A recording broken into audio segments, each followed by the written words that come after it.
Welcome, everybody. We are here live in the High Octane Sim Series Cup race. This is the playoff race, number one here at Talladega.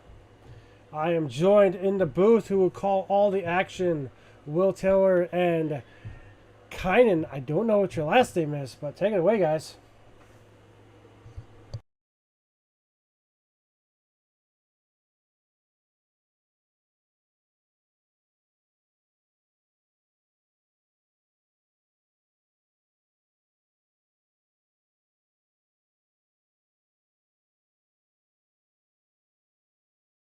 Season, all season long. You had the All-Star race last week. What are the folks in store for here tonight? Well, first of all, I can't believe you actually did the Sweet Home Alabama opening, but tonight, Talladega playoff racing. There's a lot at stake right now. People want to start setting themselves up for the championship run. Now's your real chance to do it. It's the first round.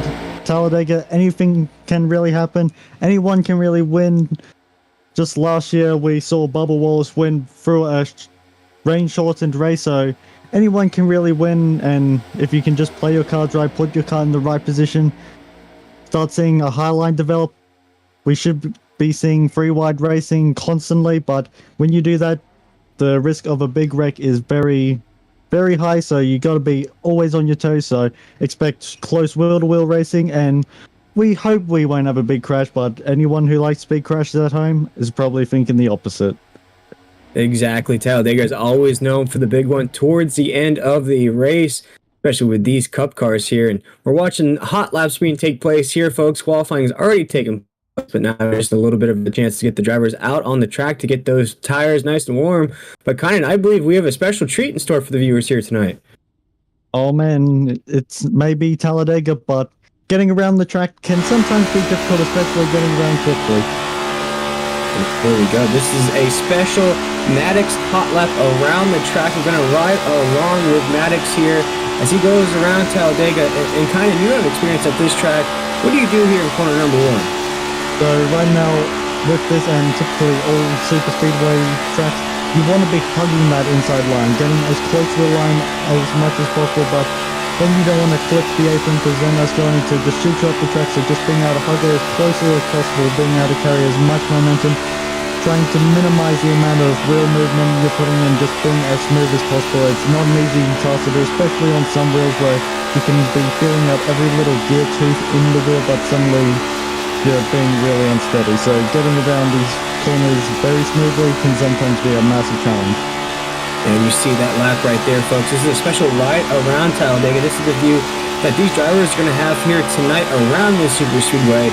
And as Connor was just saying, you want to hug that inside lane. But as we just spoke about to start this broadcast off, we're going to see a lot of three-wide racing here tonight. As we now see the field is gridding up, we're getting things on and popping here in the High Octane Sim Series. Connor, I'll throw it on over to you to get that grid, official starting grid here for playoff race number one in the High Octane Sim Series. For the first round of the playoffs here at Talladega, Justin Lewis in the 77 is going to be able to take the pole, followed by the 89 of Michael Cole, coming in a little bit late in the season, but after last week in the All-Stars race, he wanted to put a good performance in. He won stage 2, but we'll be starting in the second position here tonight. In the inside, in the third position, Phoenix Madden in the 22. Nick Alford, the All-Stars race winner, finally being able to break through into victory lane in the 95 car, starting fourth. In the fifth position, Jeremy Richmond, then Robert Ballard Jr. on his outside. Brendan Six in the seventh position. Jeffrey Goodpasture in the eighth. Zach Reed-Aeneas in the ninth position. Christopher Miller in the 10th. Nicholas I'm sorry for butchering your name. I'm Australian. It's a little bit difficult, but starting in the 11th position, Brendan Fetterplace in the 12th, Isaac Emerson 13th, Anthony Monroe 14th, Paul Bajanic starting in the 15th, Edward Marshall 16 in the 16th position, Julio Villalobos 17th, Ian Janicek starting 18th, Christopher Shafer starting 19th, Rafe Hatlin in the 20th position, Michael Cunningham in the 21st, and currently the first driver not to really be able to put in a proper lap, the 97 Brian Messer in the 23rd. Eric is race control, so we won't be seeing them out on track here tonight. And that is our official starting grid for playoff race number 1. But here we go, folks. The green flag is in the air. It is waving here in Sweet Home, Alabama. Let's get that Leonard Skinner on max volume here, because that green flag is in the air. And we're about to start playoff race number 1 here in the High Octane Sim Series. The Geico restart zone being a little bit later in the tribals than some drivers may expect. So with the start line being further down, basically nearly into turn 1, it means that you have to be very patient going through there. But Michael Cole is able to get off to a really strong start, pulling in front of Justin Lewis in the 77. Nick Alford staying up high, hoping to get some help from the cars behind. And you see Nick Alford right there on that back stretch, trying to make a move right there on the back bumper on the entry of 3. He's going to try to use that momentum to carry into the entry of corner number 3 right now as we're dipping down into the corner. Nick's thinking about going to the inside there. He's going to try it there already on lap number 1. There goes Nick Alford right to the inside. He's going to try to make a pass here. We're not even complete lap number 1 here. He's wasting no time to pick up where he left off last week in that All-Star race. Kynan, as you see right now, we're going to complete lap number 1. Nick Alford's going to lead here, lap number 1 here in Sweet Home, Alabama. Some drivers like to take it easy, but Nick Alford did not want to waste any time on that opening lap, going from 4th to 1st and giving Michael Cole a very aggressive bump draft going into turn 3, then making him think he was going to stay high before cutting down and having to force Michael Cole to go up the track to avoid making contact. Yeah, that 95 picked up his first win in 3 seasons here in the High Octane Sim Series. The admin, the boss, if you will, here in this league. He got that taste of victory last week, Kynan. He wants to keep that train rolling here tonight, as he is still our leader here on the exit of 4. Yeah, when you can finally break through and get that maiden victory, it can give you a massive confidence boost, and you hope to be able to carry momentum. And going into the playoffs, first round of it, that's when you want to have the most momentum. Yes, things are starting to calm down just a little bit here. We're going to cross this line here on lap number 2, heading down into the corner. It's still Nick Alford leading the way here, just a little bit of move behind him. Not many drivers going for passes just yet. Just trying to hold position here, Kyan. While we have a break in the action, I want to break down tonight's format here for the folks at home. And tonight, if you're familiar with the High Octane Sim Series, we do run stages in this series. And tonight in playoff race number 1, of course, we're at Talladega. We're going to run stage 1 of 39 laps. Stage 2 will be 78, and then we'll race it out to lap 122. That will be the completion of our race here tonight with 4 tire sets on these race cars here tonight. With only 4 tires at Talladega, you're going to have to strategize to the max to figure out where you're going to take those 4 freshens. I mean, with Talladega and really any super speedway besides maybe Atlanta, but that's a massive objection to the typical super speedway philosophy, as Michael Cole is going to be able to pull out to the lead, deciding to stay up high with Robert Ballard Jr. in 32. Haven't really seen too much of him up high, but somehow is able to keep his way up here. But then again, it's Talladega.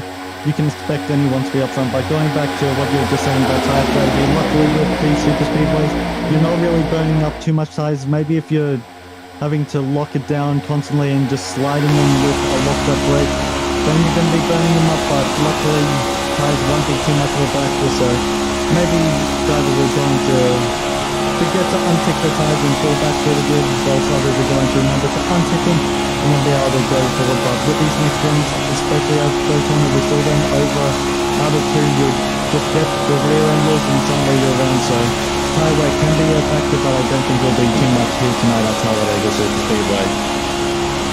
As things are still locked up here coming on the exit of 4. Still basically just maintaining position here on the track. The 95 is now inched his way back up into the front right now as we're heading down the backstretch right now. And Kynan, things are going to be taking it easy right now as we race out stage 1. These drivers are really trying to feel out this track.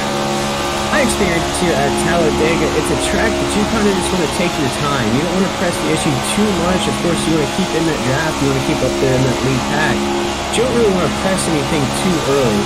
You start pressing here in these cup cars with these aero packages on these cars. Any little tiny mistake, you can get sucked to your right, sucked to your left. You start going 3 wide too soon. you don't have a real feel of the race cars just yet here tonight. Could be disaster, and you're only about 20, 30 laps in.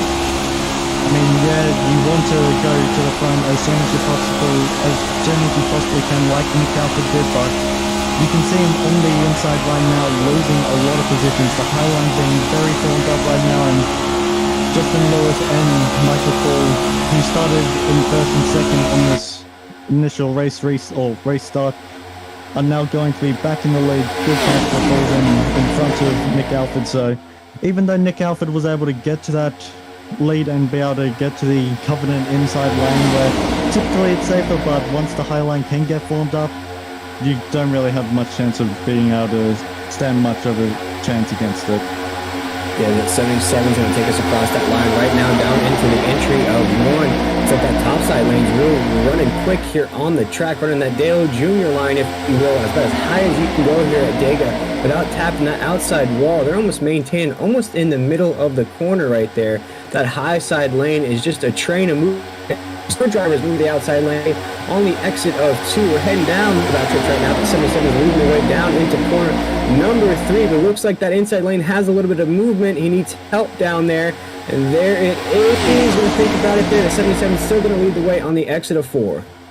33 looked to have maybe thought about going to the outside of Robert Ballard in turn 3 and 4. Maybe thinking to take it 3 wide, but thinking better of it. But what that has done is it's meant that they have lost quite a bit of momentum that they've been able to carry, so they're going to need to take a couple laps to rebuild up and be able to start making the momentum turns. But I've just noticed on my timing, Edward Marshall started in the 16th position, currently running in the 6th position, and getting into the mix of it right up in this recap.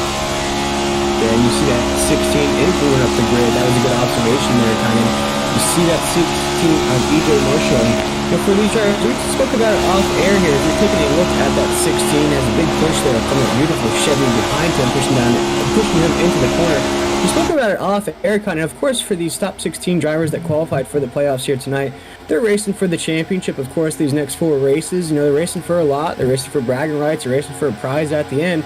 But for these other drivers that didn't qualify for the playoffs, there's the only thing that you're really racing for is W's. You're not qualified for the playoffs. You're not going to be a part of that mix there at the end. You're really just going out there to spoil somebody else's party. I mean, yeah, that's 100% true. Even though you might be wanting to be like, oh, I'm not racing for the championship, I'm not going to really cause any issues, but then you have to take in the mindset, I'm not racing for the championship. I can throw balls to the wall and see what sticks, what doesn't. I can really do whatever I want as long as I don't really cause a wreck. I can go out there, be aggressive, and if my race gets ruined because I was a bit too aggressive, it's not going to matter to me as much. So some playoff drivers might just decide to let some of the non-playoff drivers die, but it's going to be very interesting, especially with Talladega. Anyone can win. And speaking of very interesting, you see we have a new leader on the track. That is the 32 of Ballard, is now leading the way here at Talladega as we head down into corner number 1. Going to get a big push behind him right there. And that beautiful Ford Mustang right behind him. I believe that is the 33 of Goodpaster right there pushing him along. But right now, Ballard is going to work his way up into the front. You see Nick Alford right behind him in that 95 going to try to the outside lane there. That's a great block by Goodpaster. Good teamwork happening right there at that lead pack as we head down into corner number 3. You can see from the nose cam how close these drivers are getting to the point that it's actually pushing into the bumper, so that's the amount of physique you have to have going in to the turns. You then have to lift off once you're starting to get locked to the bumper so then you don't spin the car front. Especially with these things, if you get them a little bit sideways, it's very easy, but Edward Marshall was thinking that it's a little bit too racy for me, I'm just going to drop back and be there in the end. Yeah, speaking of racing, things have been crazy already. High octane, if you will. 11 laps into this thing, we've seen a lot of movement up in the front. We have a car stuck in the middle all by himself right there. No really help right there. We have a car stuck on the outside. Things are going to get dicey off of 2.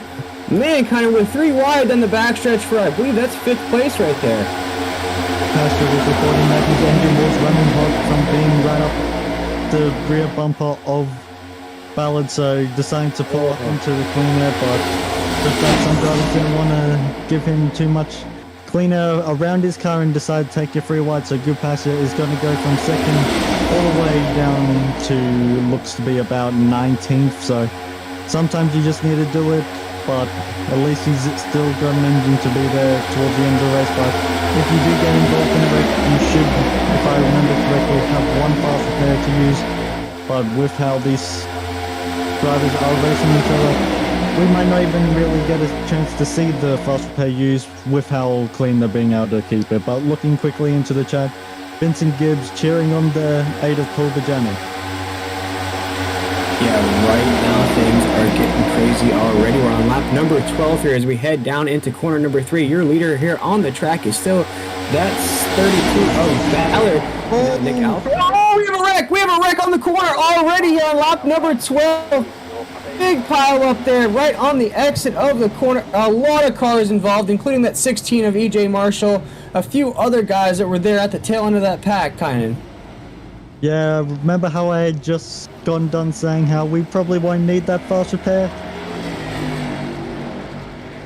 Oh, you're going to need it there. That was a lot of drivers tangled up in that mess right there. We saw the drivers pushing a little bit, pushing the envelope. They're going 3 wide down the backstretch. You started to feel the anticipation, the anxiousness of these drivers building up here at Dega. And as you just mentioned, for a few of these drivers, you really have nothing to race for except for a W. So you're really going to push it here tonight, especially if you didn't race in that Atlanta All-Star race last week. I think it might be a case there. A few drivers just got a little bit too anxious on the corner. One driver that I've just noticed has gone fairly heavy damage, Justin Lewis, was running up near the front, qualified on the pole position, but got involved in the wreck. That's how quickly things can change here on these super speedway tracks. Yeah, we'll have to rev up that 10-4 broadcasting replay to show the folks at home exactly what occurred there on that. And kind of, we're only on lap 13. That's our first caution of the night here at Dega. We got about 20 laps to go here in the first stage. Man, this race has been crazy from the beginning. I think we've already had about 3 or 4 different leaders here on the track. The high side lane's running really fast, but here we go. Let's check out this replay to see what happened here. I'm going to break it down for the folks at home kind of and see what happened there on the corner. You can see all the drivers trying to just keep it nice and steady. We're watching Edwin Marshall right now, and as the camera will pan around, just cars starting to go all over the place and just not really having anywhere to go, and then multiple drivers just all piling in. So be interesting if you can get another perspective, probably from around Villalobos, I'd say the wreck started from. Maybe it was just a pump draft mid-corner gone wrong. Oh, it looked like there was a car down in the apron. It looks like somebody went to go check up for that car down on the apron, and once they did that, they got just very loose trying to come back up onto the track. We rewind that just a little bit. Already down on the apron before this incident happened. No, look at that. We see it right there. 2 cars get tangled up there, and then it's just the dominoes start to fall after that. Yeah, you see it right there. The 92 just gets, yeah, the arrow coming off of corner number 2 right there. You don't want to be bumping in the corner. No, and you see it coming off the corner. It's going to get a big push there on that back fender. It's the 92 really loose, sends him down the track. And once he makes contact with that car already on the low side, the dominoes just start to fall, and there goes the 92 just moseying on down the track like nothing even happened. I mean, having your teammate turn you is never always a good thing, but luckily was able to, unlike a lot of drivers, be able to get away relatively unscathed, and will be able to take most of that damage under the caution. Yeah, we'll see right now under this first caution here tonight. We're going to have a little break in the action, and kind of, you know, with these breaks, we got about 20 laps to go. We're still taking a look at this replay here. Yeah, that's a good shot of it right there. Just unfortunate here, and I think a lot of these drivers are going to be forced to take that fast repair right away here, Conan. And in this series, of course, I'm a little rusty to this series. How many fast repairs do these drivers get here tonight? Just only one. Just only one. So yeah, you really got to strategize to use that here tonight, as well as those tires. So a lot of things are going to come into play here in playoff race number 1. As you see, we're still under caution here at Sweet Home, Alabama. Our first caution of the night here occurred at around lap 13. We're going to have, counting it down here, kind of looks like about 20 or odd laps to go here in stage number 1. see a few cars are going to go ahead and take that opportunity to head down pit road. And kind of here tonight, as we have our first caution, a little break in the action, who are some of the drivers that we should watch out here for tonight? And who are some of the drivers that have locked themselves into the playoffs that are racing for that championship in playoff race number 1? Well, Nick Alford has been really consistent all season long, finally getting that win. And at a super speedway track, even though maybe Atlanta's still a super speedway, so he's been able to get a win, and that momentum is going to be very crucial. But Brendan Six coming in a little bit later than some other drivers who have been here the entire season. Third place is still looking for that win. He managed to get it done at the Clash at the Coliseum, but after that has not been able to find victory lane, so he will be looking very hungrily for a win here tonight. So a couple of drivers to just keep an eye out. Julio, even though he was involved in that wreck, if he can keep his car together, I've seen him run very well. And if I remember back to Daytona, which feels like a millennial ago, I'm pretty sure he was running up near the front. But then again, it's super speedway racing, anyone can be up front. As you now see, the caution lights are off. That caution truck here tonight at Dega, not the pace car that the folks at home are used to, as we head down the backstretch here. Still under caution here in playoff race number 1 live on 10-4 broadcasting. Here we're bringing you action out of the High Octane Sim Series playoff race number 1. They have raced quite the season to get here, Kynan. Season doesn't get any easier after this race here tonight. This, of course, is playoff race number 1. We got 4 rounds to the playoffs. We head to, I believe, a road course next week after racing a super speedway. And then I believe we also hit Dover, and we also hit Phoenix there at the end. So it's going to be quite the run here in the playoffs. Yeah, some very interesting tracks. Having a road course up next is going to throw a spanner in the works, and then Dover is always going to be an interesting track. Phoenix, some drivers are really good at it, some are really bad. I'm one of those drivers who doesn't like the track, so a lot of different variety, which will definitely make things very interesting going into the final little real championship fight. And here we go. Speaking of a championship fight, we have our points leader, our number 1 qualifier, going to take them to the green flag here with Nick Alford right on the outside of him. As that green flag is in the air, the folks in the stands are ready and popping. They're ready to go here at Talladega, and so are we here at 10-4 broadcasting. And here we go. We are restarting under green as 6 down into corner number 1. This is one track that you don't want to exactly get a good restart on your opposition behind you. If you can just stay close to the car behind its front bumper, be able to hook up fairly soon, you'll be able to help each other. But Nick Alford and Jeremy Richmond, being teammates, being able to elevate themselves up into the 1-2 position and are making a small little 2-car breakaway. But Christopher Miller, really one of the only Ford Mustangs in the entire field, looking to go down to the inside, leaving Michael Cunningham in the lane. After all, he's decided to come back up to the high line, thinking there's more momentum, and the grass is going to be greener on the high line. And it goes Nick down the backstretch now at 95, or the front stretch, excuse me, as Jeremy Richmond is going to push him across that start-finish line here on lap 17. They are clear there on that outside lane. The bottom lane has to build up just a little bit to maintain speed. I'm sure we'll see a few drivers try to create their own lines here as we dig down into corner number 1. So Nick Alford leading the way here. He's going to go a little bit middle here on the corner number 2 to the exit of 2 down the backstretch right now. Jeremy Richmond just pushing him from behind. These are 2 playoff drivers, I do believe, that are now leading the way here.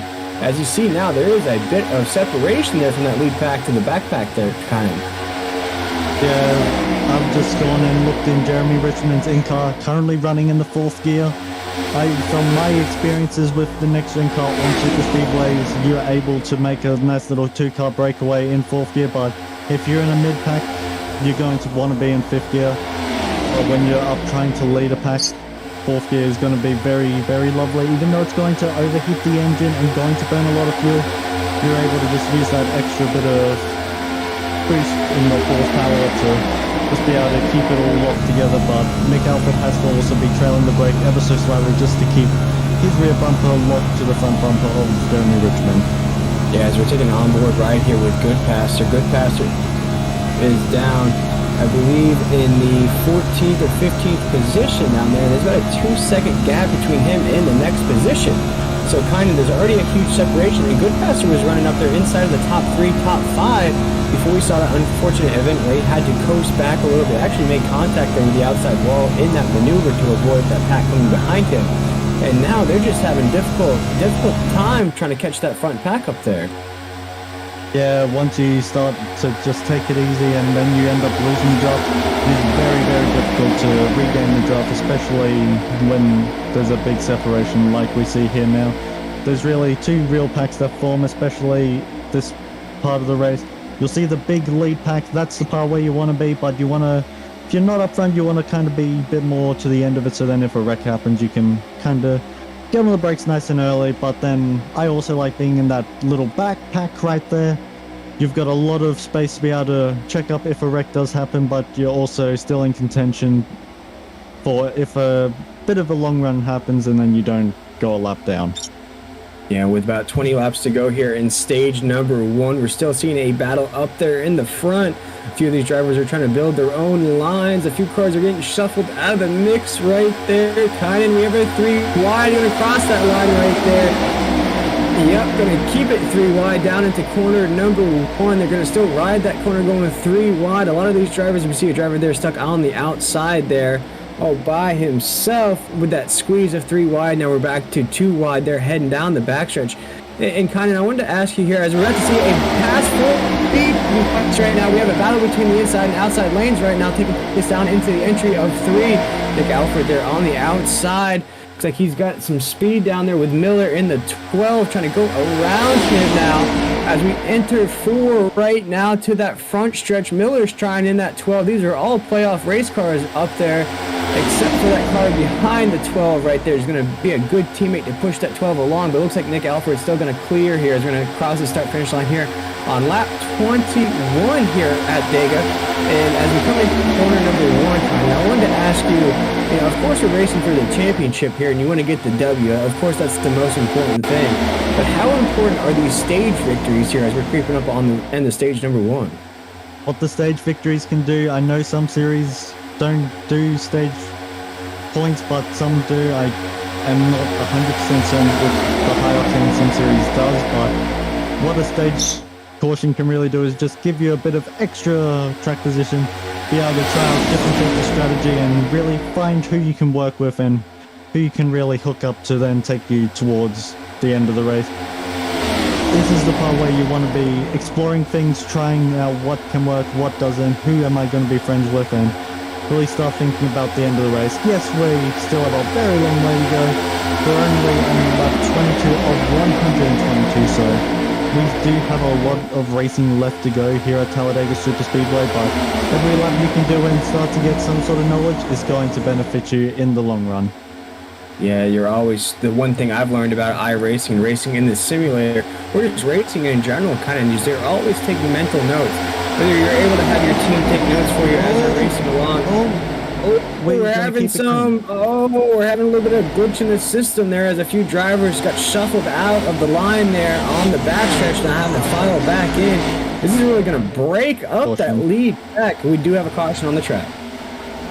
Yeah, sorry to cut you off there, but I just seen a lot of smoke and cars being dragged up against the wall. Luckily, it seems like they were able to all keep it going in the straight line and the race control had to throw a manual caution. Yeah, that was a good caution there as a few of those drivers just got kind of, I've seen it before, you start to feel that speed a little bit. A few drivers get loose in front of you. You have to pull out of the way. We saw with good pass there, start that race there in that 33 machine. You started to feel that engine get a little overheated, had to pull out there. I don't think there was much contact there. We're taking a look at the replay here to see if anything happened. Anybody may have scraped the wall, took any damage there. It was just a chaotic mess there on the backstretch with a lot of drivers just filing out of the way. Taking a look here on 10-4 broadcast, and we're live on Facebook, YouTube, and Twitch. You see right there on the backstretch, I'm not really seeing anything happen just yet. Taking a look here, there's a little contact there. Yeah, a little contact there. Nothing too crazy. It just feels like a lot of the drivers hit the apron. That's why race control may have thrown that caution. It was quite a messy situation. They ended up going 4 wide, and Michael Cunningham perhaps didn't expect Robert Ballard to go and try to take a 4 wide, but luckily it was just a bit of door banging and dragging against the wall, so damage should be kept to a fairly minimal accident. Yeah, nothing too crazy there as we're under our second caution of the night here at Talladega. That's surprising that we've only had 2 cautions so far here tonight, Kynan. You just mentioned one on lap 22. You see right there, yeah, not much there. Just a little bit of a wiggle, if you will. They shook the wiggles out there on the backstrap. Nothing too crazy, just getting to know each other here with 100 laps to go. Just trying each other out, just starting to dig the nose there in the back fender. It's all right, no harm, no foul, caution's out. Now we have pit stops taking place, Conan.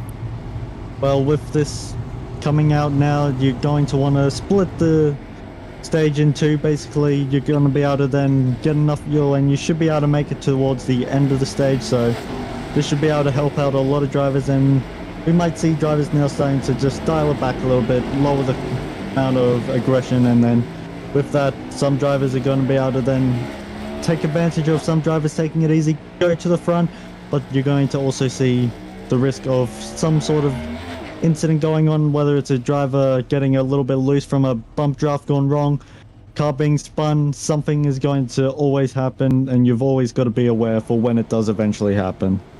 Yeah, with 15 laps in this stage here, on our second caution of the night, we have crossed the 100 laps to go mark as well.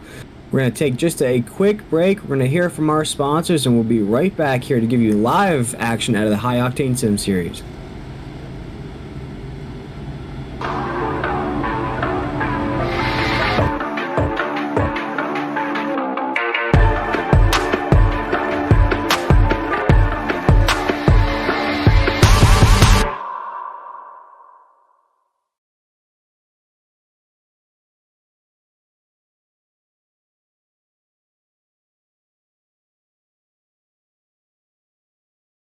Alrighty, that was our wonderful sponsor, Admin Box. If you haven't checked them out at Admin Box, that's 2 X's on the end of that. They build custom admin or race control and admin devices that are simply as just USB plug and play. They customize it from the button layout to the mapping, everything that you need to control a race. And one thing for a lot of these race control and admins, they have to sit in pit road. They can't race. They miss races. They have to do all that hard work. With Admin Box, you can plug that thing in, you can have it in driving mode, pit mode, and you can race at the same time. Do all your yellow flags, black flags, ad laps, whatever you need to do. Go check them out today, and if you are interested in purchasing one, use code HOSS, that's HOSS BOX, BOXX, for $24 off your order today. Again, that's Admin Box. Go check them out. And as we have our second break in the action here before we go green, you know what this makes me, Conan? Oh, I don't know, but you're probably going to tell me anyway. I'm a little hungry, and there's no better place to get food from than Captain Jack Smokehouse, located in Fernandina Beach, Florida. And if you're watching live with us here on 10-4 Broadcasting, you see that beautiful plate of food on your screen. Doesn't get any better than that. I tell you what, I cannot get barbecue where I'm at in Florida that looks like that. So I am extremely jealous that place is about 4.5 hours away from me, because if it was closer, I'd be eating that every single day, from those ribs to that sausage to the mac and cheese to the toast. And if you're of age, you wash it down with a nice cold beer up there in the corner as well. Go check them out on Facebook if you live close enough to them as well. And go check them out at Captain Jack Smokehouse. They're located in Fernandina Beach. And I know these races can be long, folks, and Kynan, you've been through some marathons here in the High Octane Sim Series. What keeps you going here on these broadcasts? Well, sometimes good company, but also W Energy Drink. W Energy Drink is an awesome alternative to all those sugary energy drinks or those non-sugar energy drinks that make you crash in an instant. Go check them out as well. That's DUBBY W Energy. Use code HOSS at HOSS for 10% off your entire order. Go check them out. Get you some responsible energy mixes there instead of drinking all that other crap that's on the market. Again, that's W Energy. And once again, we want to thank those sponsors for being a part of our broadcast. Oh, seems like bit of technical issues going on from Will Tiller right now, but we may be having some issues up here, but the racing still goes on, even though we are still under caution. But we are coming, and we are 1 to green this time by drivers are going to be doubling filing up right now. I'm not on the right timing, but Will has... Okay, should be back, but coming into the tri-oval, it's a long, patient wait to get on the gas pedal. You're waiting, trying to find where the Geico restart zone is. Green flag is back out. Nick Alford starts taking over command of the race as we're back to green here in the High Octane Sim Series, live from Talladega Super Speedway. Nick Alford was able to get off to a strong start, being able to keep the low line in high contention. Everyone being able to basically single file out, a bit of cars deciding to stay up high, being led by the 92 of Isaac Emerson, waiting for the high line to be formed up, but right now finally starting to pick up some momentum and some extra cars. The momentum should be able to quickly start coming, but some drivers are also starting to defend, trying to get up, and we're back under yellow. We're back under yellow here at Talladega. Our third caution of the night here at Sweet Home, Alabama. We'll take a look at that 10-4 broadcast and replay to see what exactly occurred there to bring out our third caution of the night.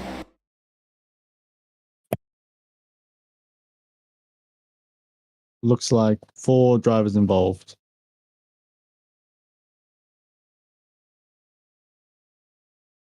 The 7, 18, 20, the 16, and good pasture.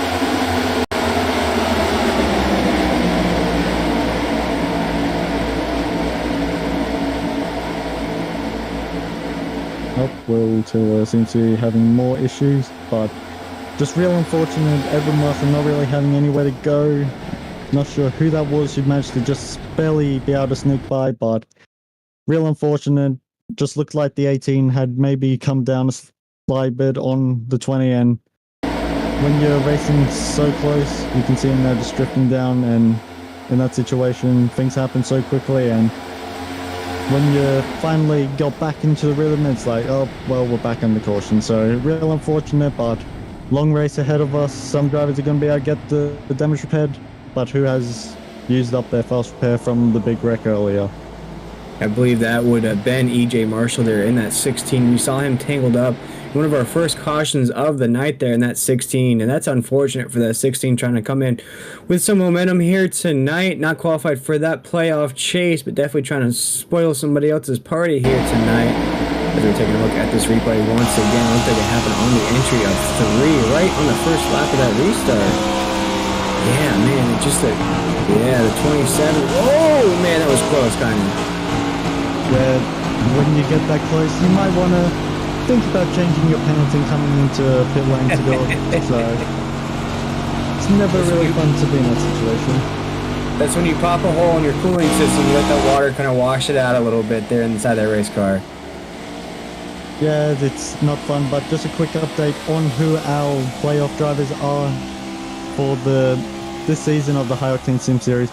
66 Brendan 6, 98 Jeremy Richmond, 45 Jacob Fifield, 23 Christopher Shafer, 95 Nick Alford, the 20 of Brendan Fetterplace, 78 Julio Villalobos, the 97 of Brian Messer, 99 Zachary Denias, the 16 of Edward Marshall, 8 of Paul Bajanic, 12 of Christopher Miller, and the 25 of Ian Janicek.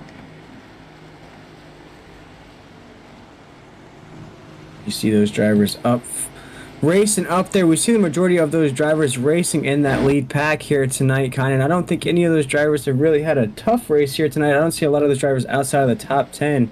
But once again, we spoke about it here to start off this broadcast. For a few of these drivers that are racing here tonight, we know we commend them for sticking to it. I know off air we spoke about a few of the drivers that didn't want to race out this season here with 4 races to go. But kind of, you got to think, even though you didn't make the playoffs, it's a bummer that you're not really racing for that championship. But after you put in all that work all season long, you kind of want to cap this thing off here with maybe a couple W's at the end. I mean, yeah, and even if you're not in the area to be able to fight for wins, anything can really happen, especially when we go to short tracks. Maybe a good strategy call and some misfortune for your opponents, then you're going to be able to finish off the season well, whilst also being able to maybe pick up some extra little bits of knowledge that you'll be able to carry into extra season. So even if you're not in contention to even be in the playoffs, it doesn't mean that you season is now pointless. You can always learn something from these races, but quickly glancing into the YouTube chat, Vincent Gibbs once again cheering on Paul Bajanic.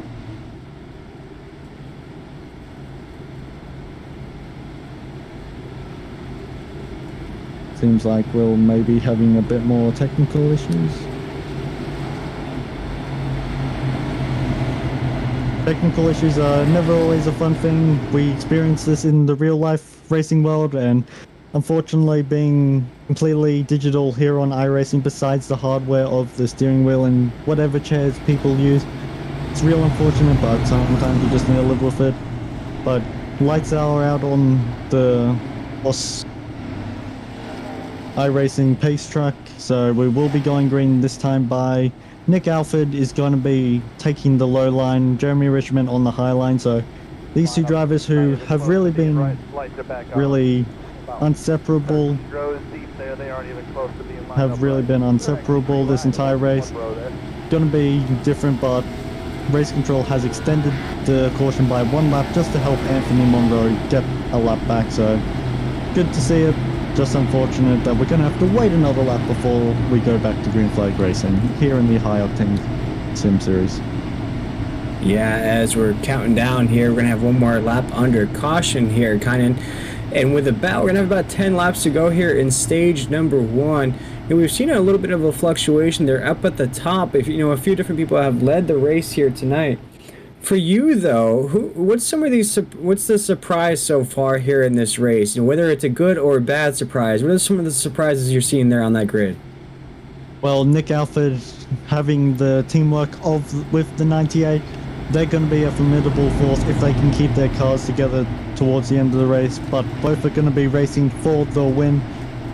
They're both playoff drivers, so do they decide to keep the truce going until the end, or does one decide to abandon it for oneself? This is things that we're going to have to think about towards the end of the race, but going to be very interesting. Unfortunately, going to have to wait another lap before we can slowly tick down and see who can really be able to fight their way back up. But something that surprises me, Julio Villalobos, after being in that first big wreck, currently running up in the 4th position, but won't have his fast repair, so if he can keep out of the wreck, he'll be a force to be reckoned with towards the end of the race.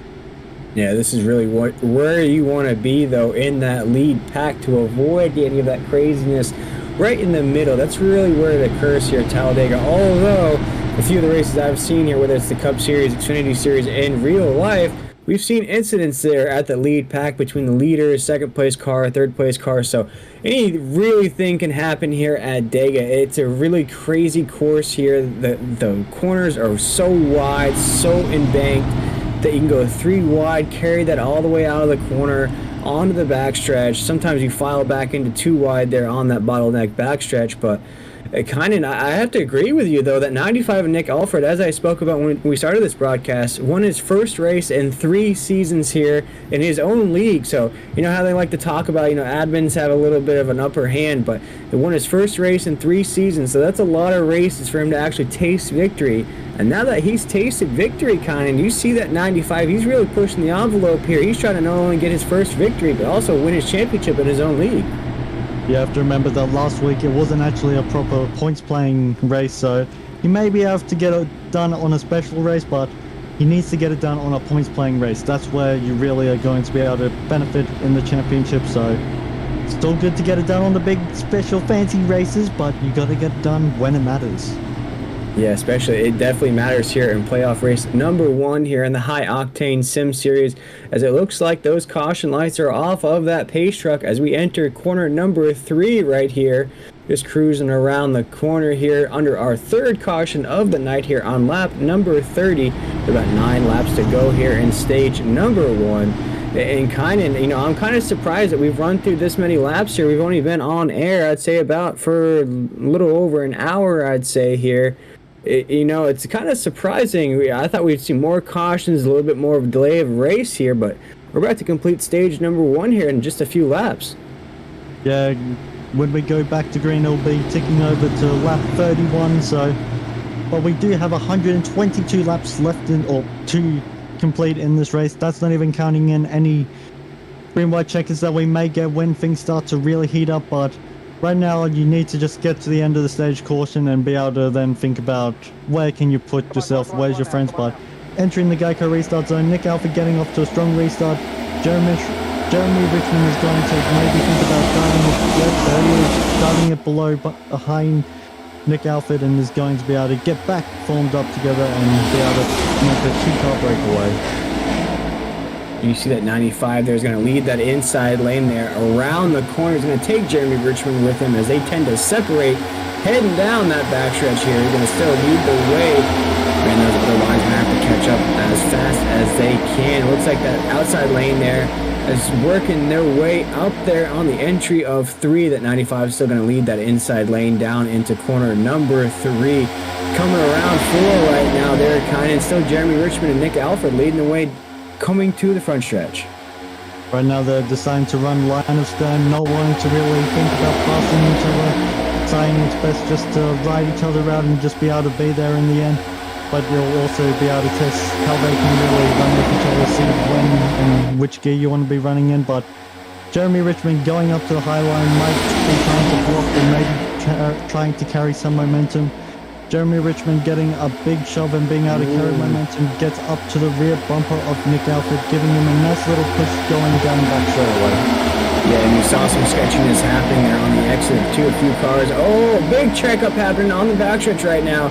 Huge checkup occurring as we're 3 wide heading down into corner number 3 right now. Things are wild here in the High Octane Sim Series. Coming around corner number 4. We are 3 wide, maintaining all the way out of the corner right there. Man, that gets crazy on the exit. Right as things were starting to heat up, the lovely little bots in chat have been now dealt with, so fortunately we have to deal with them, but Nick Alford hasn't need to worry about dealing with anyone behind besides his teammate. If you can have anyone behind you, you want to have it be your teammate. That was a huge move behind the leaders. I believe that was the 92. Just with a huge move there, just that there. I believe that's Isaac Emerson right there. Just threw that 92 in the mix as well. Big move to go top side, low side there. Throw that back bumper right in the front of that low side lane. Is now right behind the leaders there of Nick Alford and Jeremy Richmond. A little way of Jeremy Richmond and Nick Alford here to link up their 1-2 to carry that inside lane there. And the rest of these lanes are trying to form, just not enough speed there. With the way, and you just saw Jeremy there. That's a good strategy there. Kind of, I want to point that out to the folks at home that are watching here. And you see Jeremy up there. He's not going to put that nose right directly behind that 95. He's going to tend to kind of drift off a little bit, get a little bit of clean air, make sure he's not riding that back bumper. Keep that engine cool as we're digging down into corner number 1, coming around 2 right here. And that's a great way to maintain speed up there at the top. We'll take an onboard ride with Jeremy Richmond. You'll see it right here, folks, if you're watching live with us here on 10-4 Broadcasting. He's not going to go directly front and center with that front. And right here down the backstretch, he'll keep it in line. And you'll see he'll kind of drift to the right, drift to the left, trying to get a little bit more open air coming down that front fender to where that he can keep pushing that 95, but he doesn't overheat his race car. That's the way going to make you can coordinate for us. Hey, I'm not trying to pass, I'm just trying to get a little bit of airflow to my car, so this high line is down. I'm not going to be trying to make a move, but really, Jeremy Richmond, unless he's able to drop back a little bit, be able to then carry that extra momentum and not have to check up the Nick Alford, he's not going to be able to get past easily, so the real drivers that are going to be able to put up the shot at passing Nick Alford are the 12 and the 66. Starting to really pull the high line run, but Jeremy Richmond goes up and blocks that attempt, but he's going to then go around his teammate, taking that middle lane up into the lead. Yeah, that was a good move there by Jeremy Richmond, being a great teammate. Really blocking, but with that, as kind of just pointed out, gets a big push onto corner number 3. Is now our race leader here on lap number 35, coming down that front stretch right here to the start of finish line. He's still trying to maintain a beautiful Ford Mustang behind him. I believe that is Miller right there behind him. Kind of as we dig down to corner number 1. We only have 3 laps to go here in stage 1. And it's trying to make an aggressive move on the outside, having Julio Ball Robo coming with him, but they're going to need more drivers if they're going to want to really have a shot at taking it to the lead. They need Shafer and Cunningham to be able to get up to the rear bumper, but they're quickly gaining and going to be turning as Emerson, I believe that is behind Christopher Miller being real aggressive to the rear bumper of Jeremy Richmond. So as we close in towards the end of the stage when racing is starting to get heated, but luckily this track has a lot more space than say when we go to Daytona. You're able to go 3, even 4 wide here, where you try going 4 wide in Daytona, you're asking for a lot of trouble. Oh, man! That was a huge move by Jeremy Richmond there to go low side to high side and try to throw a block on 6 up there at the top. He's holding off 6 right up there. That's a big move to hold off that 66 machine right there. The 66 is going to get left out there on the outside. Whoa, another huge move to come down and block. Man, craziness here on the XM2. Julio getting a big shot from Shafer is going to be able to slingshot his way past Brandon 6, but Brandon 6 is going to have the help of Christopher Miller behind. Jeremy Richmond currently stuck in the middle lane, not really having anywhere to go, trying to carry as much momentum with the side drop.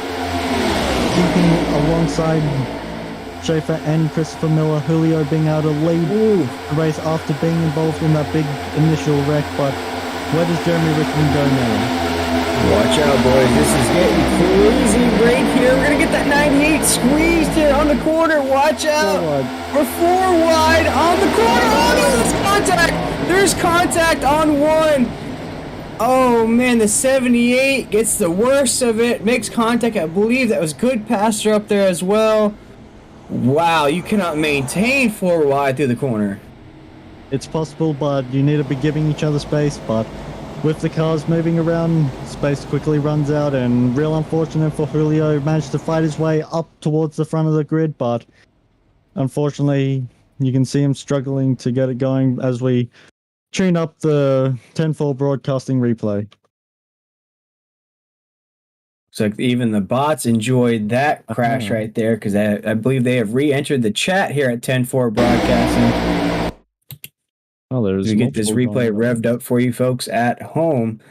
Let's see what happened there, Kynan. We knew we were getting excited up here in the booth that we were running 4 wide in the corner, but there is absolutely no way to maintain that in the next gens.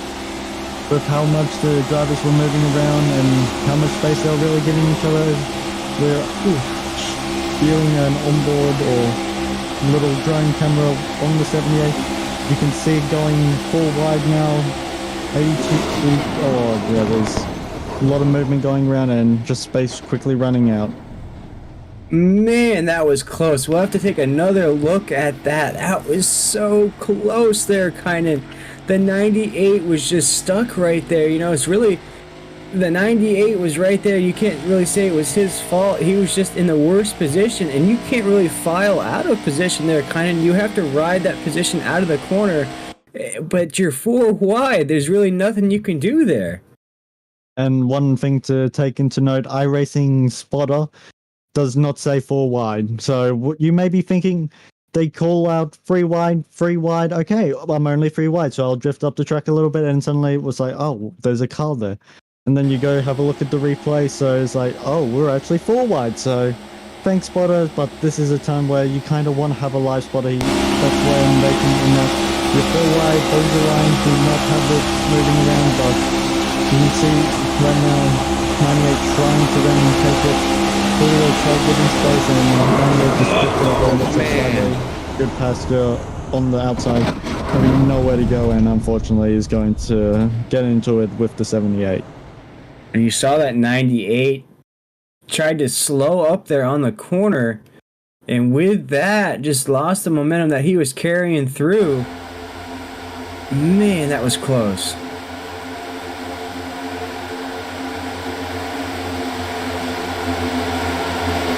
Man, look at that, kind of. Once again, we're going to take a look at this 4 wide here. I believe that is our 4th caution of the night there, kind of, I do believe. You can see the 98 just slightly drift up, and when you're running 4 wide, not a lot of space to give, and when your car suddenly starts drifting up, probably aero affected. It's real unfortunate, and these are the consequences we face. Yeah, it's tough enough to go 3 wide in these new next gens, especially at a super speedway. There's a lot of wheel movement that comes into play, a lot of tug of war you're feeling from the right, left, as that car is getting bounced around there. But I believe, kind of, I'll have to check with race control or even check in with our executive producer, Mike Maddox there. Mike, is that going to be an end to stage number 1 there under caution?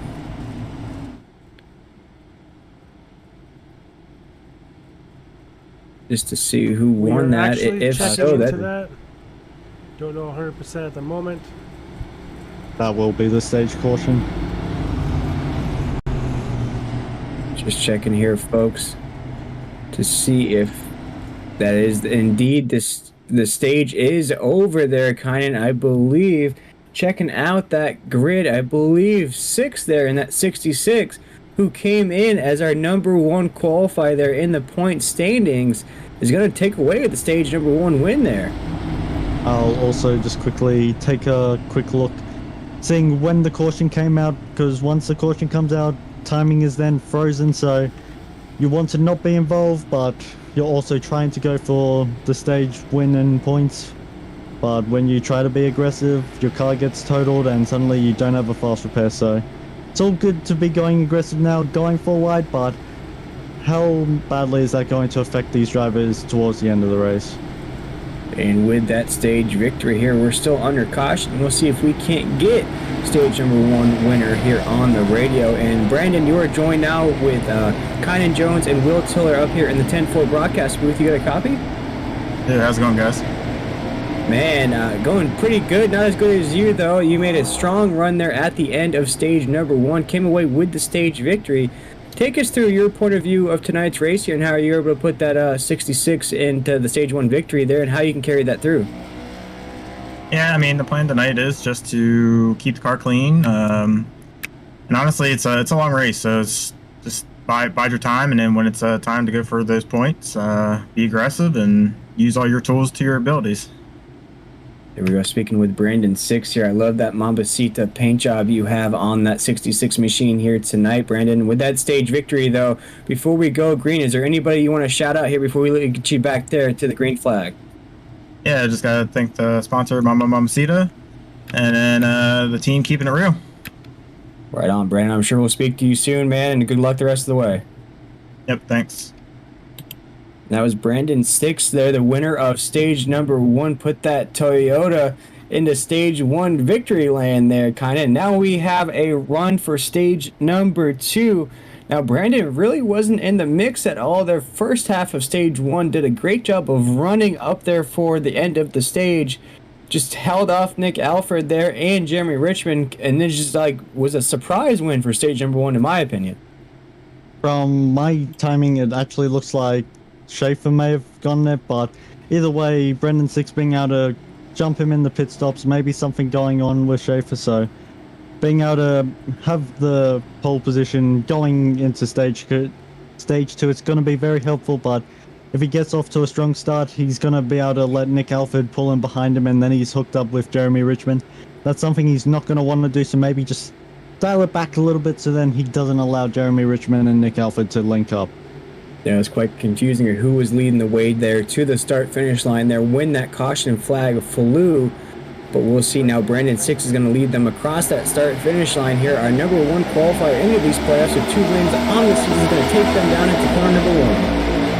I was watching his car very carefully. He did not want to get onto the gas too quickly, and it's meant that Nick Alford also couldn't really get onto the gas, so a bit of mind games going on, but it's going to mean Nick Alford is not going to be able to link up with his teammate as quickly as he probably wanted. Oh, and we're going to run to about 78 laps here, Kynan, in stage number 2, folks. This race so far has definitely been high octane, no pun intended there, as we're now racing down into corner number 3. Nick Alford's wasting no time to try to put that 95 back up in the front. Oh no, disaster in third place. Oh no, we're not saving it. Oh no, big disaster there on the corner, right on the exit of corner number 4. Wow, huge wreck there on the corner, Kynan. Yeah, it looked like for a moment that maybe they may have just done a bit of door banging and being able to keep it straightened out, but unfortunately that was not how it was supposed to be tonight. Oh, man. Oh, that 92's tagged up in that. That's Isaac Emerson there, trying to see who else was involved in that as well. We saw that 92 up there in that lead pack, really racing hard. Mankind, I'm sure for a few of these drivers, they were tagged up in earlier incidences, so this might be the end of their night here tonight. Man, very unfortunate here at the very beginning of stage number 2. Watching Helen right now. Oh. Rolling back up to the front. You can see the 7 going down low with Cunningham drifting up slightly, and suddenly just a whole lot of stacking up and drivers not having anywhere to go. The dominoes begin to fall here. When you're racing on a super speedway track like this, all it takes is one domino to fall and the rest come tumbling down as well. We saw it exactly there, kind of. It was really just a 2-car incident. Maybe any other track, that may have just been what it was. But here, the way we race here at Talladega, how tight we're racing here, it just takes 1 or 2 cars and then just everything starts to crumble. One thing that you've also got to take into consideration, the amount of speed we're taking. If I just quickly scroll back on my own little timings, Michael Cunningham before the incident was going 189 miles per hour entering the turn. You're going that speed, you're covering a lot of ground, so the margin of error is going to be very small. So one little slip up, you drift up the track slightly, it may only be a couple inches of wheel opening up, but suddenly, because of how much distance you're traveling, you're suddenly all the way up the racetrack, and then you have to come back down. But by the time that happens, you're losing time as you're having to scrub off speed, trying to turn back down, whilst the car is able to, behind us, carrying that extra speed, filling the gap, and suddenly you're having a massive pile up. So a mixture of the amount of tightness we're having with the pack racing as well as how fast we're going. Just a bad mixture, but unfortunately, if you like big wrecks, not unfortunately, but if you want to see long green flag runs, it's a little bit more unfortunate. Yeah, as we're back under caution here, our 5th caution of the night here, ladies and gentlemen. We're on lap number 44. This is just the very beginning of stage number 2 here in playoff race number 2 of the High Octane Sim Series. And kind of, man, it's been wild so far. I'm definitely glad to be up back in the booth here in this series. I almost forgot how these drivers race here in this series. Has it been like this all season long? There's been a couple hints of it from New Hampshire and Martinsville, but we've also had some really good runs, especially at Nashville Super Speedway. We had a very long period of green flag running. These drivers know how to run long runs, but with this sort of racing, especially on iRacing, it seems like it's a lot more of a war zone for say. But quickly looking into the YouTube chat, Anthony Monroe just saying that should maybe refresh the paints. So it seems like there may be a bit of a technical issue going on with iRacing trading paints. It's always something that's got to go wrong, and trading paints can often be a bit of a problematic service. Indeed, as we're now watching Brandon 6, our race leader here. And kind of course, I'm just jumping in the booth here for the playoffs. How impressive of a season was it for Brandon 6 there? Of course, comes in with 2 race victories and a couple of top 5s, top 10s sprinkled in there as well. Do you think he might be the most favorable driver to win the championship here, or do you see somebody else rising through the crops there to knock him off the top of the grid? If I remember correctly, he joined for Homestead and then missed a couple rounds, then came back at Richmond and then ended up winning that race. So fairly short little High Octane Sim Series career this season. So the amount of performance he's been able to show, and is the first driver to get 2 wins this season, I'd say he's the favorite to be able to win it. There was a couple drivers that have unfortunately dropped out of the series due to certain issues that I'm not actually 100% certain on, which might be for the best, but I'd say right now Brendan 6 is going to be the championship favorite, but I wouldn't count on Nick Alford being able to get that maiden win, yes, at an all-star race, but had amazing consistently all season long, so he's going to be able to take it too. Those are the 2 I'll be saying to watch towards the end of this season. Definitely here, as we're still under caution here in the High Octane Sim Series. We are live on 10-4 broadcasting on Facebook, YouTube, and Twitch. if you're watching along with us here or just listening to the audio version of tonight's race. We had a few different leaders there in stage number 1. We just kicked off stage number 2. Stage number 1 ended actually under caution there. But now stage number 2 just right back to that yellow flag there on the track as we're coming around corner number 4 here. About to go green flag racing once again from Talladega. We'll look at the paint schemes there. We look at those fresh paint schemes of these drivers here on the track. And you know, folks, if you're watching along with us here at 10-4 Broadcasting, you'll see that indicator right at the top of the windshield, that yellow stripe, if you will. Those are playoff drivers that are racing for that championship here at the end of the season. We have 4 races to go. These are officially the playoff chase races, if you will. Doesn't get any easier than this after this super speedway race, but there goes that pace truck. We're going to go green flag racing here once again from Sweet Home, Alabama. It's now back to the long, patient wait on when can you pick up the gas. You got to wait to the Geico restart zone, but then you want to also not get too good of a restart because then you lose the being able to have that advantage of the car behind. But Brendan Six being able to get off to a good start. Nick Alford maybe hang back a little bit more than maybe he wanted, but even with that, he's not going to be able to get a good amount of assistance from the car behind. And you see right now, we're back to green flag racing here once again as Brendan Six is going to take them down around the corner right now. Looks like he's got Miller right behind him and that 12 machine as we're heading down the backstretch right now. Nick Alfred's trying to lead that middle lane, that top side lane there. Trying to get around Brendan Six up there at the top. Has his buddy right behind him, pushing him along. We'll see what happens. Yeah, we'll see what happens here on the exit of 4. Nick Alford needs to get a nice little push from the car behind, but he doesn't seem to be quite close enough to take full advantage of the draft of the 32 of Robert Ballard Jr. But saying that he's able to keep with first and second lane now, basically leading 1.5 car lengths on Robert Ballard behind, who has lifted a little bit, maybe trying to get the high line formed up a little bit. Bit of a separation between Christopher Miller and I believe that is Janicek in the 25. Yes, it is. Yeah, we see a lot of that here tonight. A lot of the drivers are trying each line, high side, low side, trying to see which line sticks. We've also seen lines maintained by themselves. We've seen a few drivers build their own lines here tonight at Talladega as Nick Alford going to take them around. Corner number 4 racing down the front stretch right now. We're going to cross this line here at lap number 48. Nick Alford's trying to lead this lap here, and he does.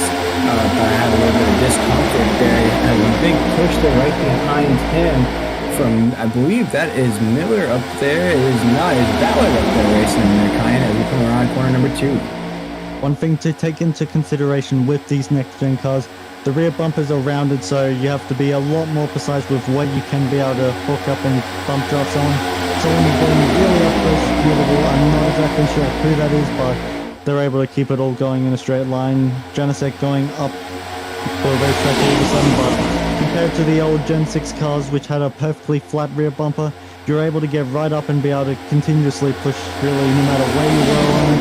There's a couple little dangerous points where you didn't want to, but Rob Ballard is going to dive to the low line to then get the bump draft of the 66 of Brandon 6, but not going to be able to keep it going in a straight line enough to be able to benefit, and Nick Alford will be able to lead another lap. Yeah, as we're practically drag racing here around corner number 2, right on the exit of 2. Gonna go down that beautiful backstretch here at Talladega. Nick Alford is gonna lead that outside lane. That's gonna get a big push as those cars begin to stack up behind him. Nick Alford has, I believe, that is on the outside pushing him along there. But now goes that inside lane there, kind of as we're now drag racing here on the exit of 4. Robert Ballard seems to have a better draft than Nick Alford, but having to check out quite a lot, which is going to cause a massive checkup throughout the entire field. You can see how much time Robert had lost just from having to check up, maybe having the rear end feel a little bit too loose for his liking and had to get out of the gas, probably going to go full wide. No, not quite. 4 wide, but 3 wide, able to keep it all going in a straight line. That could have ended in a disaster. And talking about ending in disaster, it looks like that topside lane there really formed a tight snake, if you will, there on the corners, really pushed that outside lane there, as now Nick Alfred's gonna clear there as a nice comfortable lead. But there we go, we see some organization there, that low side lane they're building up here on corner number 4. Nick Alfred's gonna lead them around the corner here. He's got the 75 right behind him, pushing him along there on the outside. It looks like Jeremy Richmond has fallen down the grid there. I'm not seeing his name in the mix anymore up there. Kind of must have been involved in that last caution we saw there on the track. Man, we're tight there for second place. I was about to say Vincent Gibbs will be happy to hear that. Paul Bajanic was leading that inside lane, but Better Place has decided to pull down in front of him and is going to take over the lead. But you're just talking about Jeremy Richmond. He's currently on the high line. Whoa, big wreck! Big wreck on the exit of 2. Big wreck! Oh, man. A lot of cars involved down there, kind of. Wow.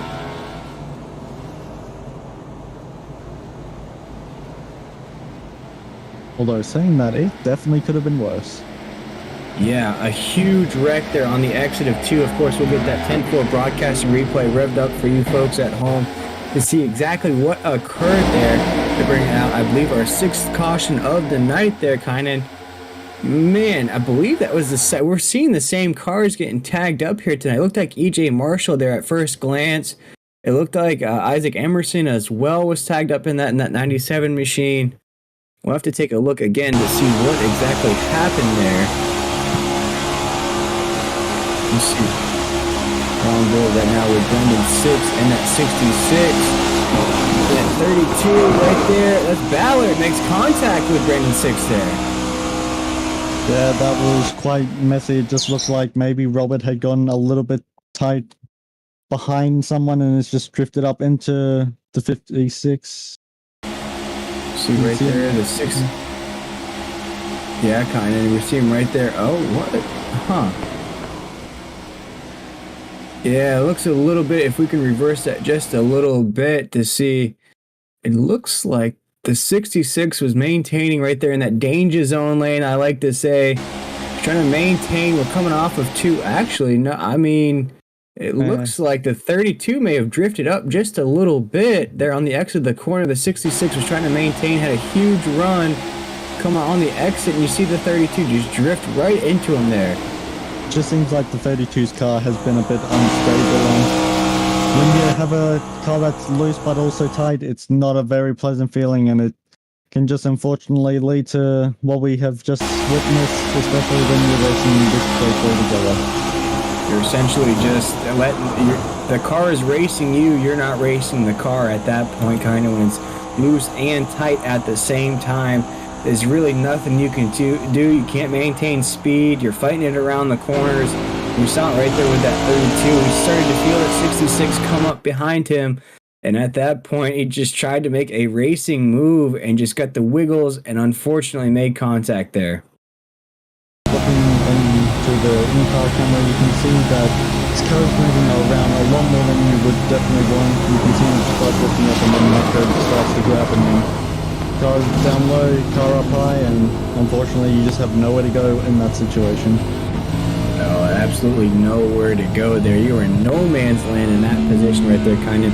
You know, usually I say it's the danger zone lane that eats up drivers there, and Brendan 6 was in that danger zone lane, but he came out of that, I wouldn't say unscathed. He definitely took some contact there to that left side panel, but definitely didn't get the worst of it there. But that's unfortunate there for that 32 machine, as we were just speaking about the difficulties that he's had here tonight, folks. But we're under caution here, and I believe with this caution we'll take a short break and we'll be right back to give you more live action out of the Octane Sim series.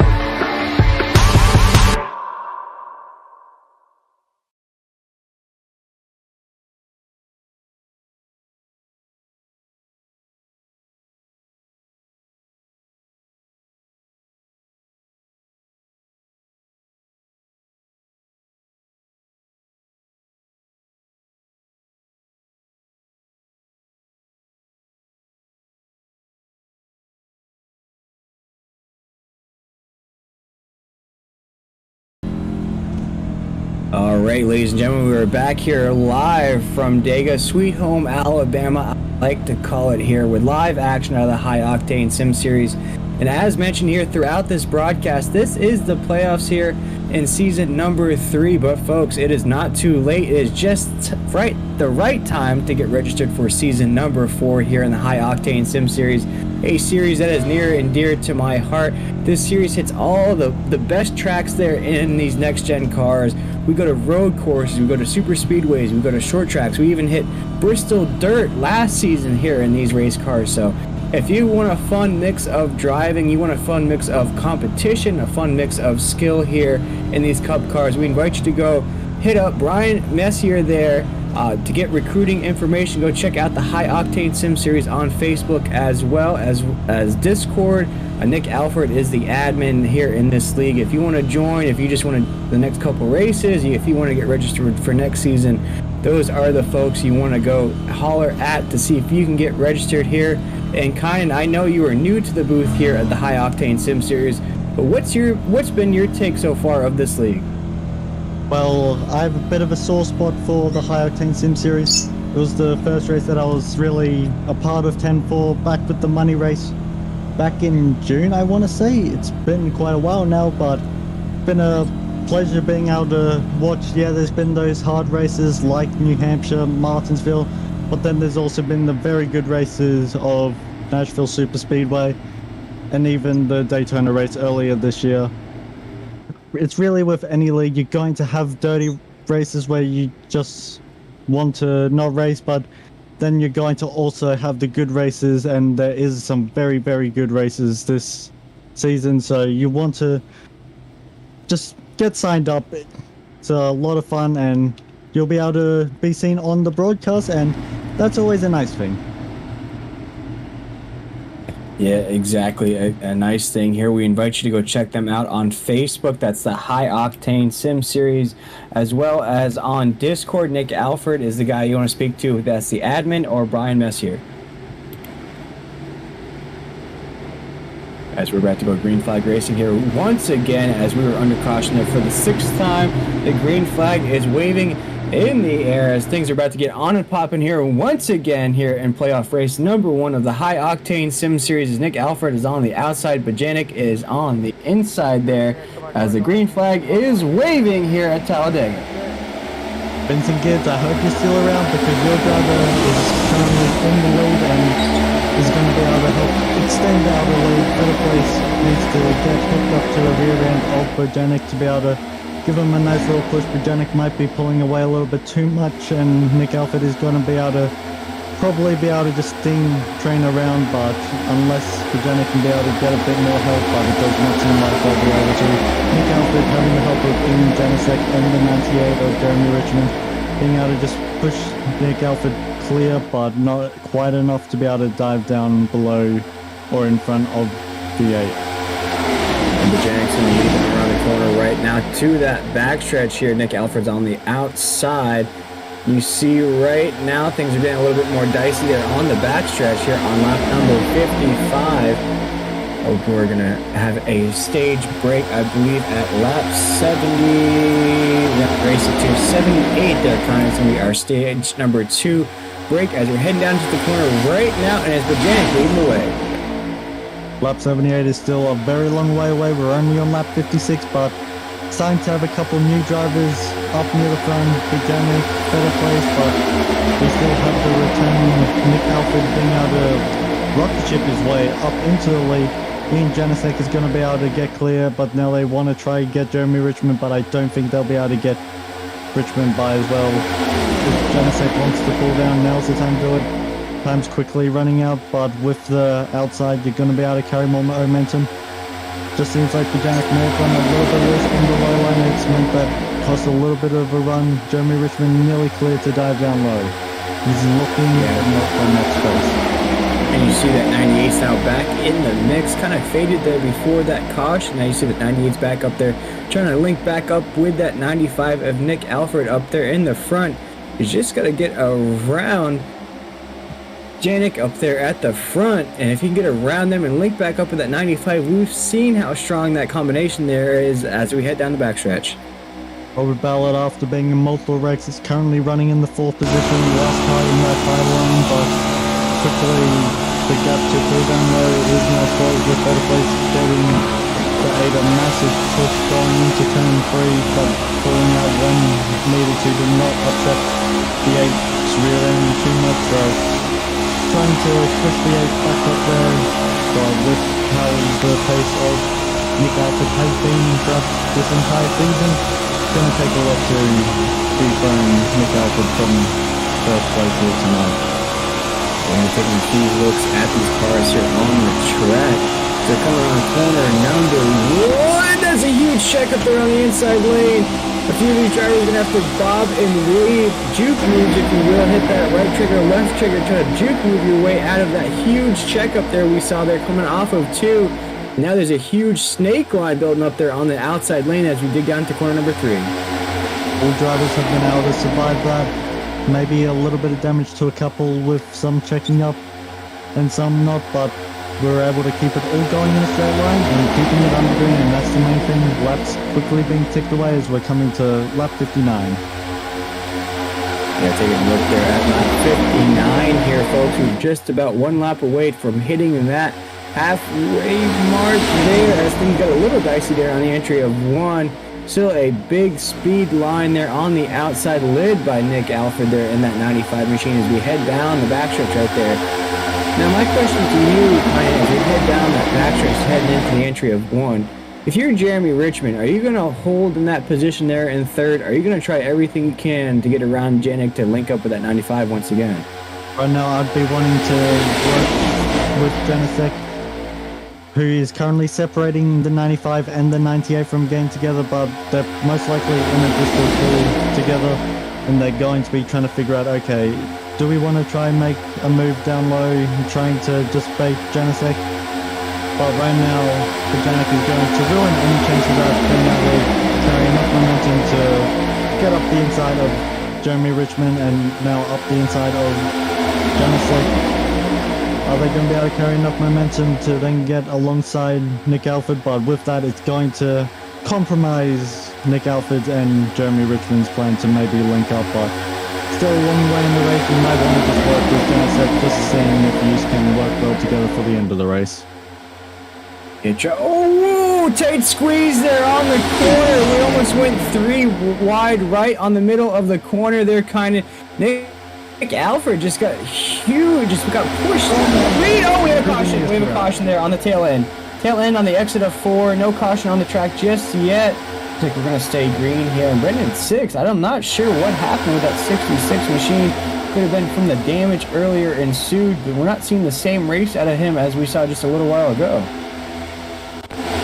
Seems reason is. You can see him drifting way up the track, getting loose and then coming down. Brandon 6 not being in the right position, not really doing anything wrong, but Reed Aeneas drifting up and trying to come down. But race control is going to throw a caution for a 2-car incident, so real unfortunate. That's going to break up any sort of green flag run we're just having, but just allows the drivers involved to get brought back up together. Taking a look here as we're now under caution for the 7th time here tonight, ladies and gentlemen. This is lap number 61, about 1 lap away from the halfway mark here at Talladega. This is playoff race number 1, and Kynan, it has been, I wouldn't say it's been the same drivers up there in the top 4, 5, but it has been basically an interchange of different people leading the race. It's been very, very tight there in that lead pack, so we haven't seen much separation. Of course, we've seen that outside lane pull away just a little bit, but it's been very, very tight from lap 1 till now. Yeah, with it being Talladega, I know I've said it multiple times now, but anyone and anything can really happen, so just be in the right position and you can put yourself in position to really start fighting for the win. But Nick Alford dropping back a couple of positions on that little green flag run. Seems like Brian Messer has been able to get his way up to the lead, according to my timing. Yeah, taking a look there as things are going to be gridding back up here. And Kynan, I believe you are catching up with our in-race reporter, Jeremy Richmond. Jeremy, you got a copy on the radio? Jeremy Richmond, are you there? Yeah, I got you. So it's been quite chaotic. Tell us a little bit on what you've been experiencing out there. Probably not gonna say some stuff that I would like to say, but I'm sure y'all can see it from the booth. I just think it's some people are just, they don't have their opinions set right or something, because a lot of people are not able to hold their lines, and people are just sending it 3 wide for no reason when we're, there's so much of the race left. Well, with us now getting to the halfway mark or just a little bit by, at the start of the race, what settings could you really change with the car just to help maintaining a line easier? I mean, there's not really any settings. I mean, you can kind of do some brake bias stuff, but I worked on all that stuff in practice, running by myself, because I like a certain feel for the car with the steering and all that. So I messed with all that before I even started getting in the pack. I think some other drivers could take note of that, and they might do better. When a lot of people see plate tracks, they just join like way late or whatever, right before qualifying, and I just don't do that. Well, final question, because should be coming to 1 to green this time by, but just without giving away too much information, do you have a plan to really link back up with Nick Alford and maybe push him back to the front end? Do you think you're going to abandon him towards the end of the race, but without giving away too much information? So, yes, to everything. No, I'm gonna work with teammates. But obviously we want to get a JKRM car in victory lane, or a JW car in victory lane. So we'll all be trying to work together, and then I don't know, man. It's a win, so I'm gonna go for it at the end if I'm there. I mean, hey, hopefully we can talk to you in victory lane later tonight, but anyway, we'll let you get back out there and get back into the mindset, as we should be coming 1 to green this time by. Yeah, appreciate it. If y'all want to grab me during the green flag, go ahead. Oh, gotcha. We'll have to get the censorship going in the background just in case. Just in case you slip up a little bit. I'm just riding right now, man. It's way too early. I was actually saying something earlier to my team, like I wish these races at the plate tracks were only like 10 laps, because the rest of the race is boring to me. Oh, but where's the strategy in that? Exactly. That's why we do it. I don't know. You can try to get through the melee. That's it. Alrighty, Jeremy. Well, we'll let you get back to it, man, and good luck the rest of the way. Yeah, I appreciate you guys. Good job. Yes, sir. That was Jeremy Richmond, our in-race reporter there, Kynan. And Jeremy's actually ran a pretty good race here tonight. Worked with Nick Alford up there at the top. Right now, you're seeing him. He's outside of the top 10 right now, but had a huge run there before that caution flag flew. So I'm sure we'll see that car back in the mix. Oh, for sure. The only thing that can really say is he needs to find a way to avoid the wrecks. He's been involved in glancing blows in multiple wrecks now. So if he can just get rid of that and get rid of that extra damage that could pick up or potentially lead to worse, I'd say he's going to be in for a very strong shot at being there in the end. But being this far back in the pack, you're in quite a dangerous place. He does seem to have a little bit of damage on his right side, but might just be a little bit of cosmetic damage. Hopefully it is, because the more cars we can have there in the end, the better. But yeah. Lights are out, coming into turn 3. About to get time to go back to green flag racing here live on 10-4 broadcasting in the High Octane Sim Series, live at the Talladega Super Speedway. Yeah, as we come around 4 right now, and kind of you were just speaking about cars being left out on the track right now, folks. We have about 19 cars that are still on the lead lap, so that just shows the competitiveness of this race here tonight, with only really 1 car a lap down, a few cars that are off the track, of course, getting tagged up in those earlier incidences. We're looking at about 3 cars or 2 cars off the track. But kind of here we go. We're coming around this last corner here. There goes the pace truck off of that lead pack. Things are about to get on and popping here once again. We had our 7th caution of the night, but here we go, folks. The green flag is in the air once again. We got about 15 laps to go here in stage number 2. Let's do it here at Sweet Home, Alabama. Let's get that green flag waving. Let's get the racing once again. And I've always hated this track with how long it takes to get to the Geico restart zone, but Christopher Miller doesn't need to wait anymore, and he's going to get off to a very strong start with the 7 behind. 92 bogging down really badly, may have missed the ship, but it allows Nick Alford to be able to pull into the 3rd position. Isaac Emerson pulling down into P4, but it has completely messed up any real chance of the high line getting formed up. A huge run out of the top 2 cars of Miller and Don Francisco up there, now leading down that backstretch basically all by themselves. Of course, Nick Alfred's right there trying to catch that backdraft coming off those top 2 cars as we now enter into corner number 3. Nick's got a huge run. He's going to try to carry this right into the back bumper of that 2nd place car, Dan Francisco right there. You see Don Francisco is going to try to make a move here on the inside, trying to do the same thing Jeremy Richmond was doing to the 95 earlier. To the 95 now, the 95 is going to get a lot of cars coming on the back before they're going to cross the start-finish line. Don being left on the low line has to really be able to lead it by himself. Christopher Miller taking Nick Alford with him on the high line. Brian Messer was starting to get a lot of momentum up there just a lap ago and was able to start closing in. So Christopher Miller deciding to hold it off and deciding to take where the momentum is. But Don Francisco is going to have to hope that Christopher Miller trying to go low. Nick Alford is going to stay up high. Brian Mess is going to go try take a free wide, quickly falling back down. Don Francisco going slightly down onto the apron, but they're able to keep it all going in a straight line. Ooh, that was tight there, Kynan. We were briefly 4 wide once again as Nick Alfred's going to come out of that. The lead car now has come down front stretch. The 95 went from 3rd to 1st. And about a lap or so there, kind of great driving out of Nick Alfred there. And across the start finish line here on lap 67, digging down into corner number 1.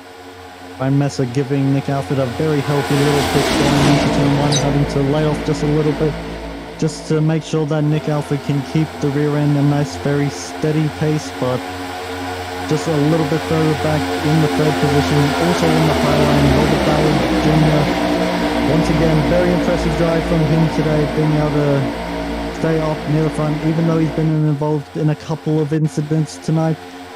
Luckily was able to not get enough damage, maybe down the fourth pair, but currently running up in the 3rd position, followed by Ian Janasek, and then just in the 5th position, gained a couple of this lap.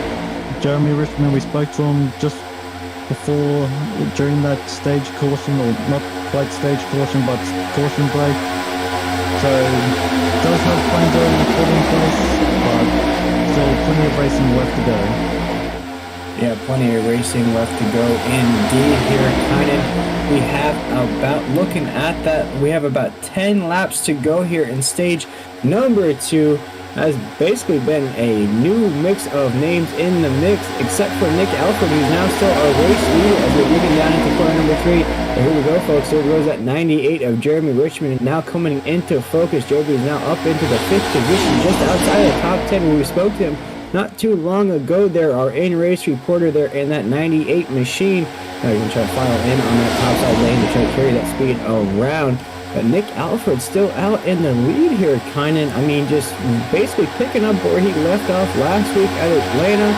He's going to try to carry that the way he raced and the way he strategized at that race into here tonight. Obviously, it's so much more of a different track going from Atlanta to Talladega.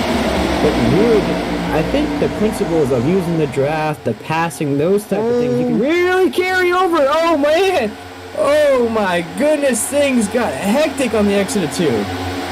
That will just slipped it, maybe put a bit too much wheel in the mid corner, which then made him clip the apron, trying to pick up the draft on the low line. But then all 7 trying to get back onto the apron or back onto the banking. Rides a very dangerous line, but it's able to gain it back altogether, and luckily we're going to be able to keep it green. But just looked like Robert Ballard just clipped the apron slightly and it sent him up the track. He's then tried to put wheel in to bring it back down. But then it's just loosened up and lightened up the rear end, and then it's just started to send it around, but we'll keep it going green. Yeah, we'll keep it going green here as that 95 is going to take us down. Trying to throw a block on that top side lane there. Things are going to get crazy on the exit of 2. The 95 is going to still lead us down the backstretch here on lap number 70. Got about 8 laps to go here in stage number 2 for a total of 122 here tonight. But a huge run happening there on that inside lane there. Might have a run on that 95 when we come off the floor. I've just been watching the onboard of the 32 and there's a lot of movement going on in front of Robert Ballard. So right now that you should be a little bit cautious, but drivers have now been racing with each other, coming to 71 laps into this race. They are starting to learn how they can drive, but you can see just how much visibility these drivers really get. A lot of movement going on, and then you've got to somehow find, okay, where can I start finding the momentum? Dale Sr. was talking about being able to see the air blowing off cars, and then that's why he was so good at super speedways, but it is possible to see air, but in certain situations that's when we get poor to see, but you won't be seeing any because we're not in the right track temperatures and all that little scientific geographical, all that fancy stuff that we don't know. We're not paid enough to have all those degrees. Bulbajanik getting up into the outside wall slightly, but was able to keep it all going in a nice straight line. Everyone being able to keep it going steady. 97 on the low line. A lot of broken up racing right now. Drivers really trying to figure out where they can place their cars to keep it all clean. And right here on lap 72 now, Brandon 6 is now back up into the mix there. I thought he may have lost that race car. And now he's racing for the lead here on the exit of 2, heading down that backstretch at 66. He's wasted no time to try to get the car back up into the lead where he was there, kind of. Then we had a brief break in the action. Then he was tagged on that left side quarter panel there. Kind of lost his momentum there, lost his speed, but then regained his confidence, and now he's racing up there in the lead on that low side, leading the charge for the low side right there. He's got to have more organization for that low side lane there to have a run on Nick Alfred up there in that 95. If not, he's just in a dead zone there. Coming into 50 laps to go. You want to really start positioning your car and figuring out who you can work with. You can see a lot of movement going on as we gain closer to the stage 2 break, which even though we may be 6 laps out, we're still doing a lap every 52 seconds, so a bit of a longer lap compared to what these drivers are used to, traveling 2.66 miles in less than a minute. It's a long race, especially when you've got to keep this close together for this amount of time. Yeah, right now I'm going to ride on board with that 66 of Brandon 6. If you're watching along with us here at 10-4 Broadcasting, you'll see exactly what these drivers have to go through. And kind of you're a driver yourself here with a little bit of experience at Talladega. How tricky is it with these next-gen cars with the aero on a super speedway? Of course, we're watching this onboard camera view. Maintaining, you see that car just made a huge pass on him through that back bumper right in that front bumper there as he came around corner number 2. How difficult is this going to be more, not a skillful race, but an endurance race to make sure you have the stamina to last there on the wheel? Well, with this sort of racing, your mind is constantly turned on. You've got to be thinking, okay, where can I put the car? When is a wreck going to happen? You're typically trying to further up the road, but if you take your eyes off the car in front for a second, there may be a checkup in front of them, and you don't see the checkup because the car in front of you is blocking that view, so you're always having to look all over the place. Some drivers like me like to watch the mirror, seeing when you're about to get a push from the car behind. So a lot of little things going on. It's a very mentally fatiguing sort of racing, but because of that, it's also a lot of fun, and you're always in for a shot to win as long as you're there in the end. And we see that 16 of EJ Marshall, who we've seen tagged up a few times in numerous instances here, is leading that second pack there, kind of. But I believe that second pack, looking at it now, EJ Marshall down in the 13th position. There's about a 2-second gap between him and the next position. So we'll see if this second pack can catch up here with 3 laps to go here in stage number 2. With that stage pause, of course, they'll become right back up into that lead pack. But right now, it's Nick Alfred leading the way here still It looks like he's got his good old buddy, his Cal Naughton, if you will, to his Ricky Bobby right behind him, now pushing him along. We've seen this combination. This is the Jordan Pippen combination that we saw in the beginning of this race. Is now 1-2 here, getting down to corner number 1.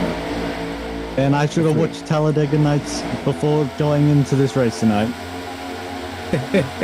You're going to watch it after this race here, Kyan, as Nick Alf going to stretch right now. Jeremy Richmond's pushing along. This is the combo that basically dominated stage number 1, but unfortunately it wasn't able to get that stage victory that they wanted there. That 98 almost lost pace there, just all the way down to the 12th position. Now they're back up 1-2 here with 2 laps to go here in stage number 2.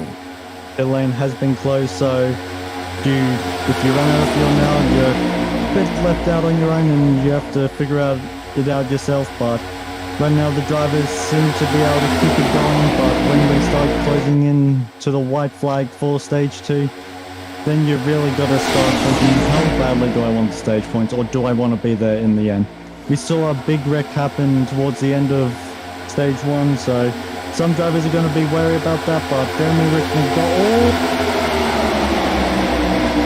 able to keep it going, but going to lose a lot of momentum. Going to have to file in behind the 12, but massive checkups currently going on. Nick Alfred leading the outside lane, Better Place leading the inside lane. Yeah, with 1 lap to go here in stage number 2, things are getting dicey there on the corner. Oh, watch out, sideways there.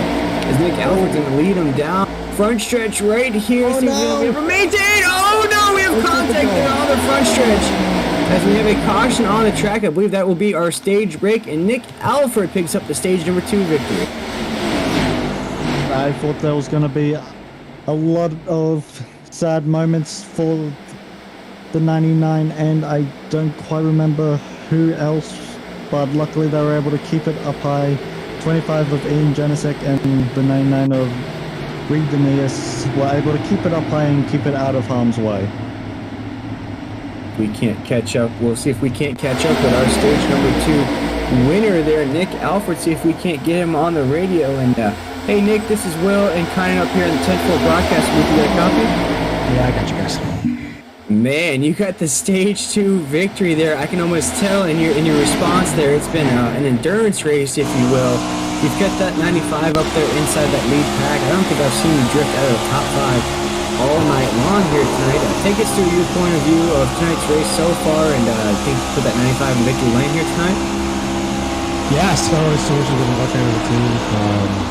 Everybody's been working well together. It's been good so far. Let's see how it ends. We've seen a lot of crazy racing so far. Things tend to heat up there at the end of the stages. The racing here tonight, we are just speaking with Kanya. I believe we have 19 cars still on the lead lap. It's been very tight.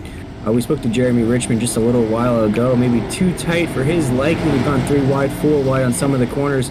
Did you expect that type of race here tonight? Yeah, of course. You expect that everywhere on plate tracks, but I mean, you just got to keep calm, keep your wheels straight, and it'll be good. Yeah, and speaking of Jeremy Richmond, we saw there at the first quarter, 25-30 laps of this race, you and him really worked perfectly up there. I was saying you guys are the Jordan Pippen combo up there, 1-2. Do you feel like that if you can keep with Jeremy here the rest of the way, it's going to be you two versus the rest of the field?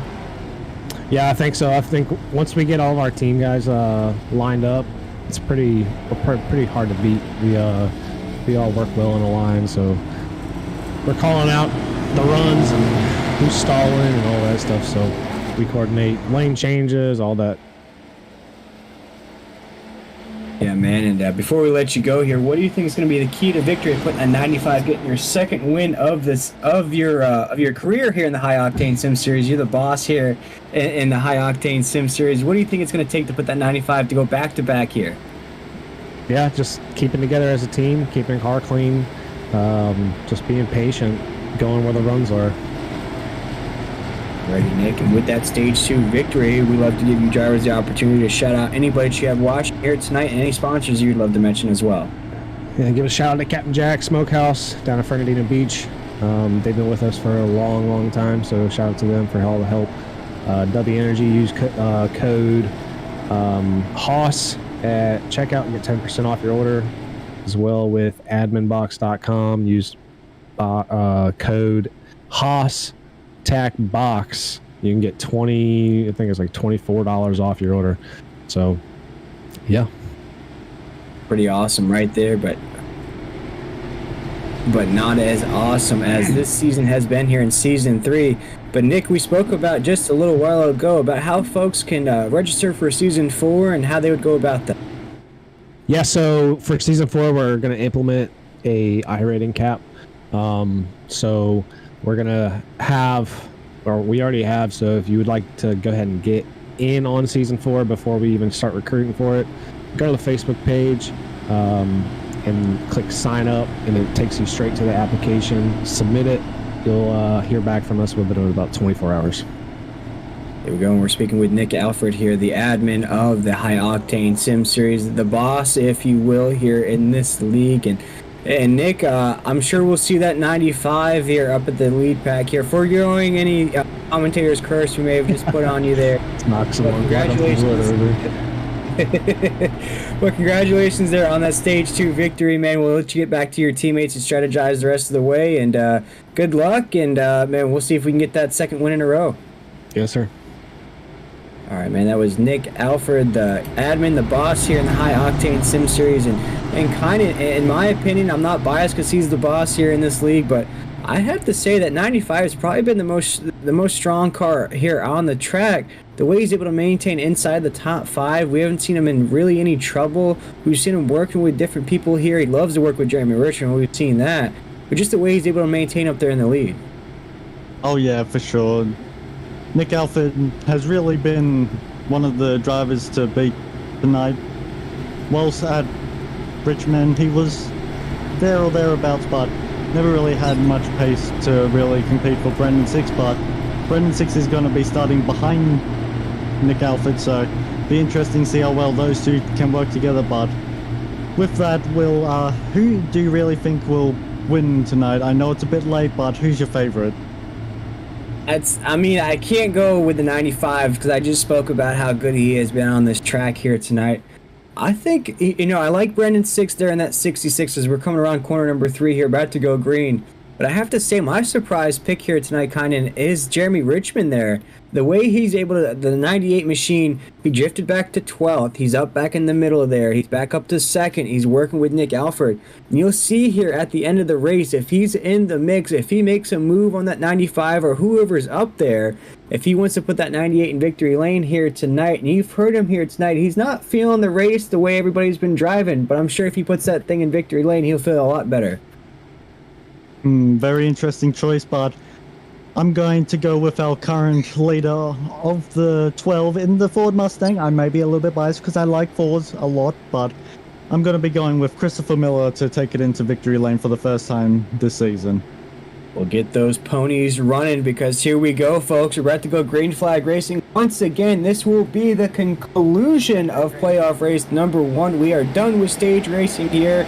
With about 42 laps to go. Green flag is in the air as Miller's going to take them down into corner number 1. Christopher Miller didn't really have enough time to be able to pull up to the high line if he wanted it.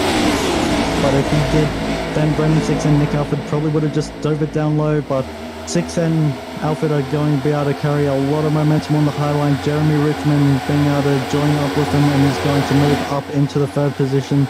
Christopher Miller is going to link up with my second choice of Brendan Fedder Place. So a little bit of an aggressive bump to the back with Christopher Miller, but able to keep it going in a straight line. Guys, we're coming around 3 into the 4 right now. Looks like that topside lane is very well organized. Almost like you're getting ready for a big test. You have all your notes, you have all your papers all together, ready for that test. You're very well organized. Whereas that bottom lane looks like me before a test. I got my papers everywhere. I'm not sure where my review sheet is.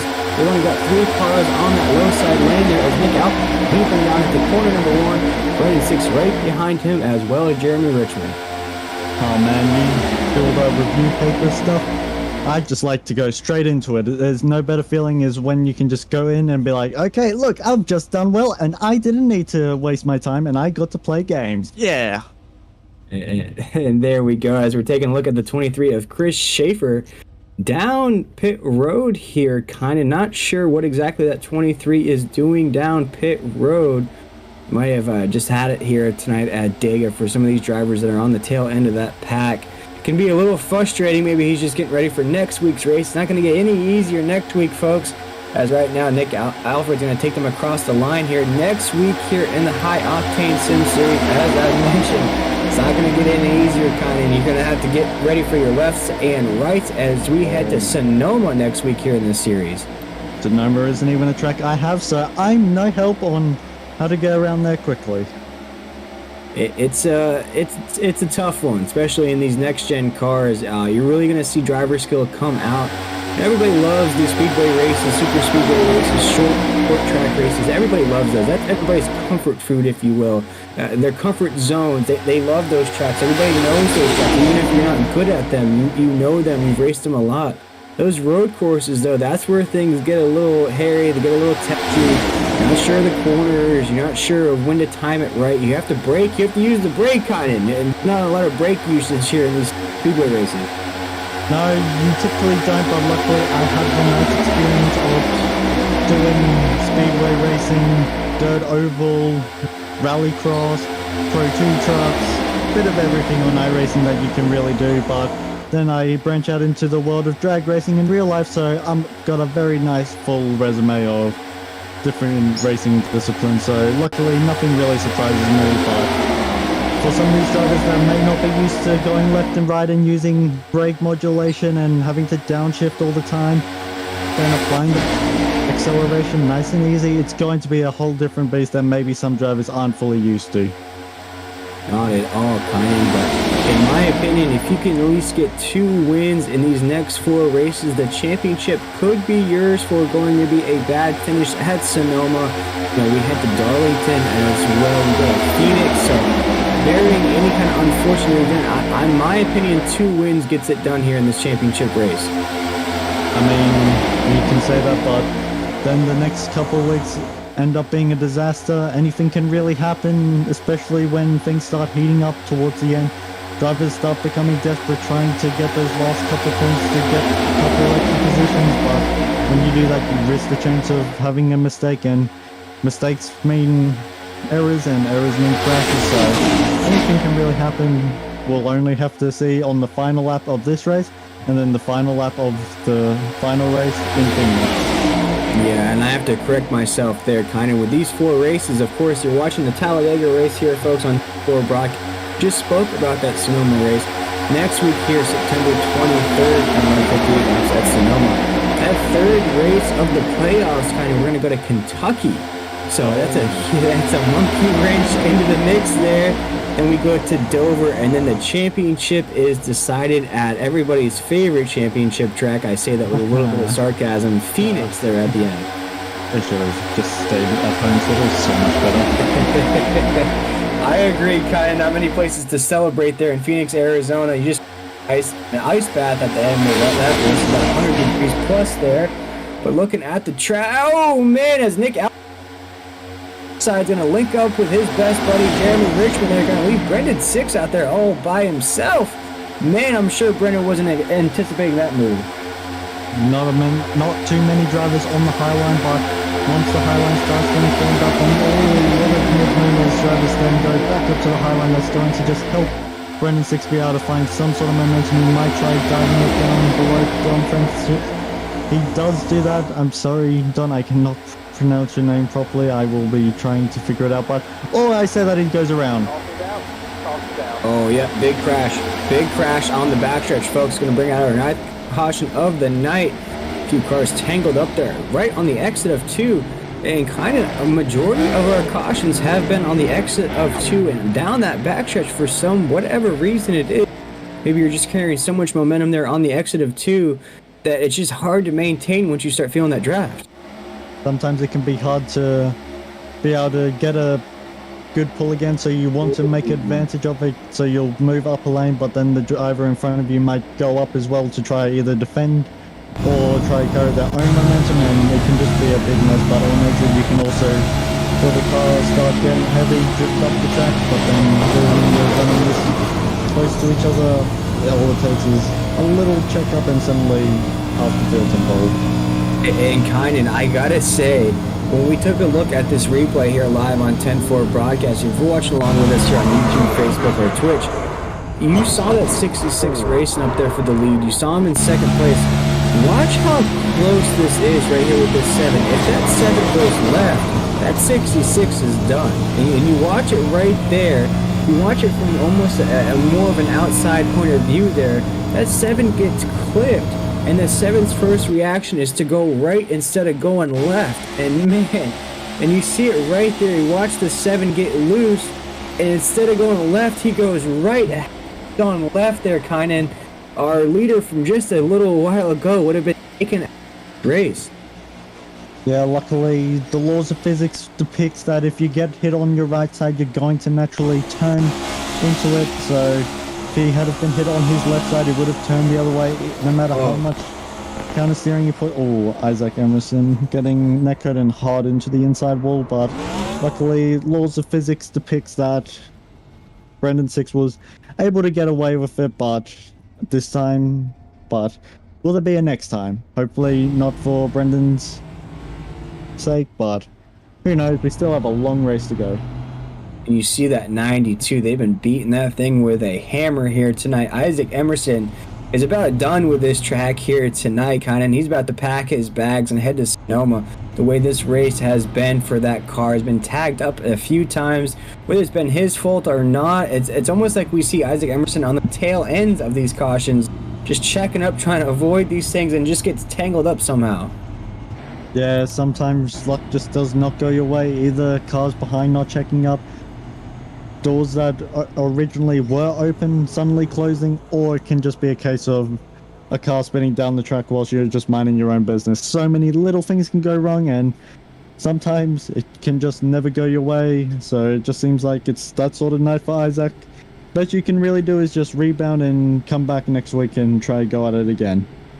And that's it, folks. As we are still under caution here, we're going to take a short break, and we'll be right back with live action of the High Octane Sim Series here on 10-4 Broadcasting.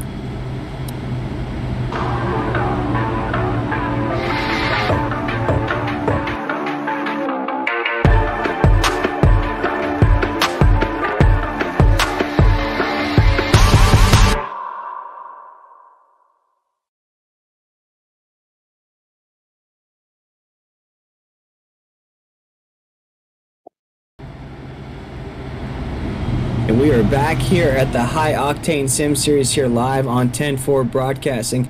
And you just watched that wonderful sponsor commercial there of the Admin Box.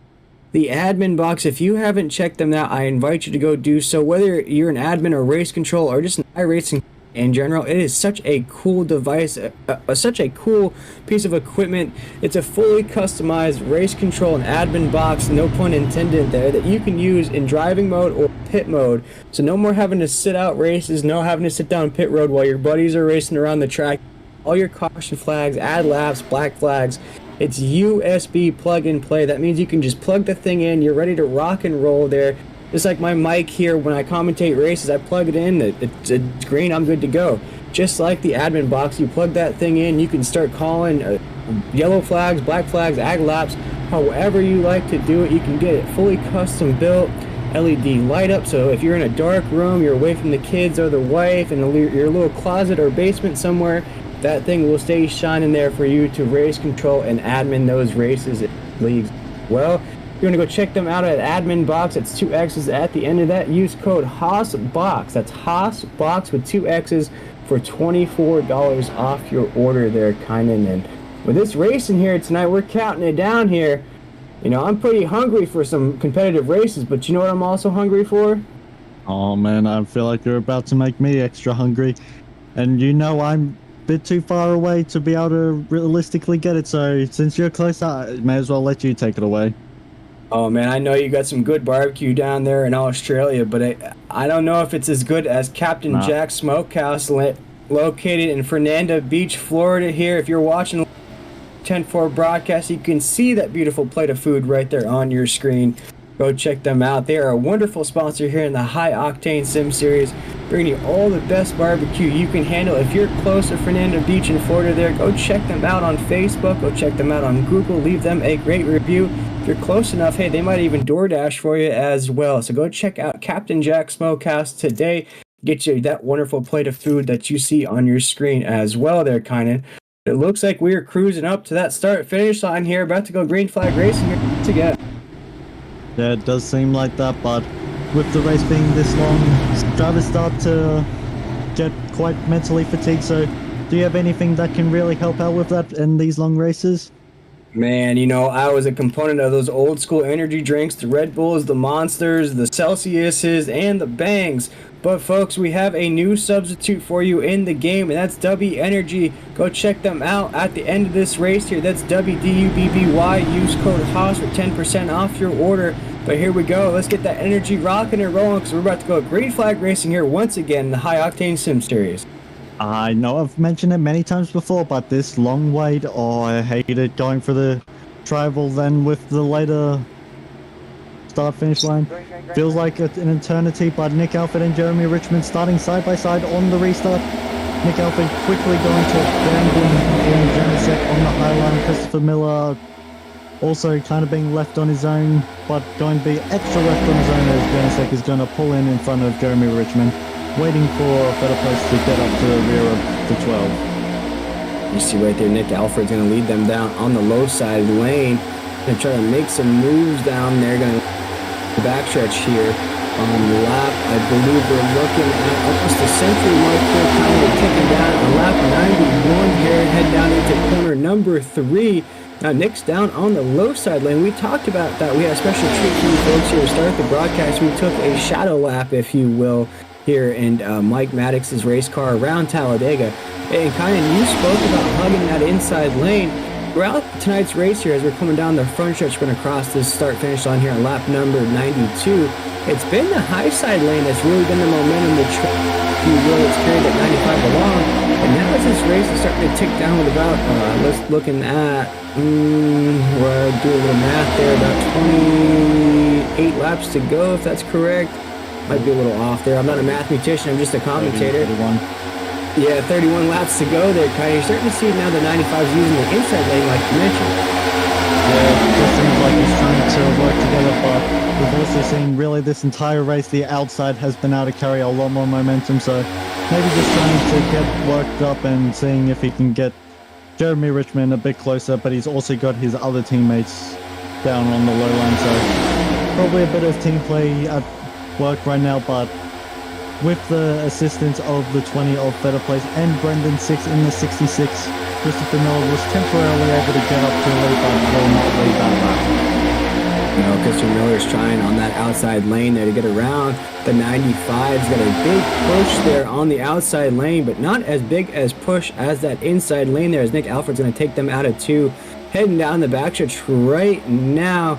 Got a good drafting partner right there in that 25, I do believe, pushing him along.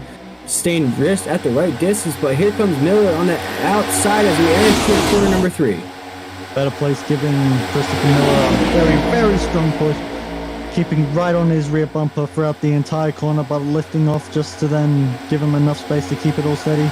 Brendan 6 giving Better Place a bump, and then that's getting the bump transfer into the 12, and that's been able to give him quite the advantage as they go into the start finish line.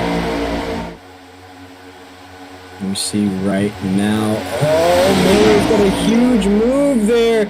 See if he goes to the inside. He's stuck in that middle lane. Left out on his own, pushed out far too much, and that's just going to mean he's going to fall back. Nick Alford is going to be kind enough not to carry the momentum. He's going to fall behind Christopher Miller, but he's already lost multiple positions. Does he decide to stay with him and try pushing back up to the 9 of Cunningham? And Kyan now with the outside lane there, being led by Better Place out there. My eyes must be playing tricks on me, because I see EJ Marshall up there in the 3rd position. You've seen that 19 machine get tagged up a few times, be involved in a couple of crashes on the racetrack. Now you see him up there in the 3rd position. Christopher Miller seems to be dropping back a little bit, thinking that something's going to go wrong and deciding I decide to live. You can go drive off into a massive wreck, so bit of maturity from Christopher Miller, having been up there, but starting to now drop back and is going to lose the draft, but hopefully will not lose his car at the end of it. So when we start ticking down to 10 to go, who knows what will happen. Yeah, I have to correct myself there. That is the 16 of EJ Marshall up there in the 3rd position. But what a race it's been out of him. That a way to keep your confidence, keep your momentum in this race. As mentioned, Kynan, we've seen that car tagged up a few times in a few instances. Maybe save that fast repair to the worst crash, I guess. And now he's up in the mix in the 3rd position. Yeah, it definitely seems like he's played a bit of the long run and is, after multiple big wrecks, finds himself up in the 3rd position, in the high line, running in the 3rd position as well. So 3rd position on the high line, whilst not really having anyone to compete with on the low line, whilst keeping pace with arguably the 2 fastest Toyotas in the entire league. It's always a confidence boost if you can keep up there, but when all looks like Jeremy Richmond taking it down low, does he have any help? Run. Yes, he does.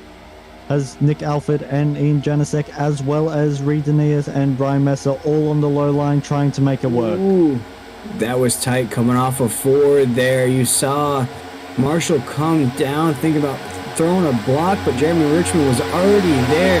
It's just not enough cars down there on that inside lane, just not yet there, Kynan, as we enter corner number 1. Federer Place is still our race leader with Brendan 6 behind him. Now you see that 66 starting to use that in and out move there. You see the 9 stuck in the danger zone lane. Watch out there. As now you see Jeremy Richmond, that 98, 95 passed right there. But now Jeremy Richmond stuck in that inside lane.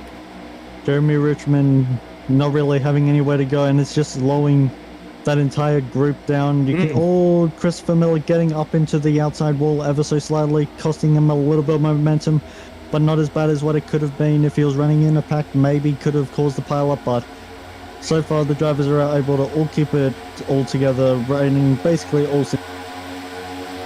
That was the wrong button to press. And that was pretty disastrous there. That's what that inside lane did not want to see, folks. But we have a quarter to go, 25 laps to go here, folks, as Federer Place is your race leader down into corner number 1, coming around 2 right now. Brandon 6 in that 66 right behind Tim. You have Marshall in that 16 in the 3rd position, Cunningham in 4th, and it looks like Here comes Richmond and Nick Alford to the inside. You see right here that 95 and 98 have been working together all night. There's only 2 cars down there on the inside. They need more cars to come help them. They want a shot at overtaking Federer Place for that lead as we come down the front stretch. Now that they've got themselves all lined up, they need to somehow find an extra couple miles per hour, which isn't exactly easy. You always feel sort of aside from having to check up for the countdown. As we start ticking down these laps, you're not going to be wanting to check up as much as you normally would, so aggression is going to start picking up, but that does also mean that you will be bumping each other in the mid-corner, which can unfortunately turn a car if you're not careful. Yeah, definitely. We'll see. This race is counting down here, folks. Get down into the teens, the laps to go here tonight. Things have been crazy all night long here, kinda. We've seen different people leave this race here tonight. Now it's Federer Place. Now the who's who, the 2 guys that have been up there in the mix all night long, Jeremy Richmond, Nick Alford, are trying to get up there. Just not enough help down there on that low side lane to build up enough speed. They need to stay more organized down there as we come down into corner number 1. Still Federer Place and Brandon 6 leading the way there, 1-2. Right behind him, Jeremy Richmond in the 3rd position. But here comes that run right there on the inside. A big run on the of 2. See if they have enough down the backstretch here. Federer Place going to try to use that side draft to block that 98, and it's going to be enough as Federer Place is still going to lead the race down into corner number 3. Wow, massive pickup in the low line, not being able to make any form of momentum, and it has cost them dearly. What they really need to be doing is running a little bit higher in the corners, trying to take some of the clean air away from the cars on the high line, maybe try pinching them. But in doing that, you're going to be risking caution. But when things start coming down to the wire, you start taking those risks, and then we start really seeing who can keep a hold of a line and keep it out of each other the best. Right now, as you're coming around the corner, Third place and Brandon Six are going to right there, banging around this course for as we get a good look at that Toyota Camry bang machine right here down the backstretch. Things are racing it down here, folks. We got 22 laps to go. This is playoff race number 1 here in the High Octane Sim Series. It has been a long season. We've had 16 drivers qualify for these playoffs here tonight, with 4 races to go here in this season. We kind of spoke about it to start off this broadcast. You know, for the other drivers that didn't qualify for the playoffs, there's still a lot to race for here to race this season out. You know, you want to spoil somebody else's party, you want to carry that momentum into season number 4. But right, that was a big push right there coming down to corner number 1. Oh, they have to start taking it easy, but with how much time is left, you don't have the time to take it easy. Bojanic is going to also be on that low line, so now the low line has more cars than the high line. Christopher Miller is multiple car lengths back from the cars in front of him, so he has to close the gap, but you do that, you start putting yourself in the danger zone, as you like to say, so where you start placing the car, it's all becoming strategy for the mid-race part. Yeah, and you'll see right now, if they can maintain about that 4 car length right there on Jeremy Richmond, what they could do hypothetically there, Kynan, is the 66 could slide down, block that 98, then you have third place in the 66 just running side by side. That basically essentially kills that inside lane there, because then you have EJ Marshall, third position right there to push you along for a federal place, but that's all about strategy of whether or not the 66 wants to go down and block that 98, or vice versa as we come off at 2 down the backstretch right here. If the 66 goes down and leaves third place, or even the 16 goes down, maybe links up with Jeremy Richmond, that's what they need on that low side lane. I mean, it's entirely possible, but in doing that, you need to hope that the car behind, in this case for Brandon Six, it would be Edwin Marshall, who has had to rebound from not the best race, but currently running up in the 3rd position. Has to hope that Marshall doesn't then fill in that gap and then keep Brandon Six down low. So you go down there, you've got to hope that the run is coming if you want to make any real time from it. But if you're the lead car off better place, you then need to hope that Brandon Six will let you pull back up. Yeah, that's the thing right there. It's all about strategizing, but now if you're one of these cars in this 4-pack right here, as we're counting down and now into the teens, ladies and gentlemen, we got 19 laps to go here at Talladega. We want to say a big thank you to everybody who's tuned in here tonight at 10-4 broadcast, whether you're watching along with us on YouTube, Facebook, or Twitch, or just watching the audio or listening to the audio version of us here tonight. We appreciate everybody who has done so, as it looks like we might have green flag pit stops. So clearly there wasn't enough fuel to make it to the end, so now these drivers are... Oh no! Did we just see what we just saw there? Guys, up here in the booth, we just saw Nick Alford get taken out on pit road. Oh my goodness, that is not going to be a good pit road at the end of this race. I'm sure it's going to be a little testy. A few water bottles are going to be thrown. Man, that is not good news for that 95. I know we spoke to Nick Alford after they won... Oh! No caution either for an incident sliding. Somebody decided to do a little 360... Yeah, a little 360 Tony Hawk action into pit road there. We spoke to Nick Alford a little bit before after they won stage 2, but I don't think I exactly want to be talking to them now after that, because something tells me that they are probably very heated under that helmet. Yeah, he is not going to be a happy camper inside of that 95 right there. Just trying to head down pit road, get it done here at the end of this race. Unfortunately, just gets tangled up there for whatever reason. I mean, it looked like it just went down with a lot of speed there, or what. But now you see that 95 got a long to go to race himself back up into contention. The 95 Nick Alford has been one of the strongest cars here on the track so far here tonight, with 19 laps to go when this incident happened.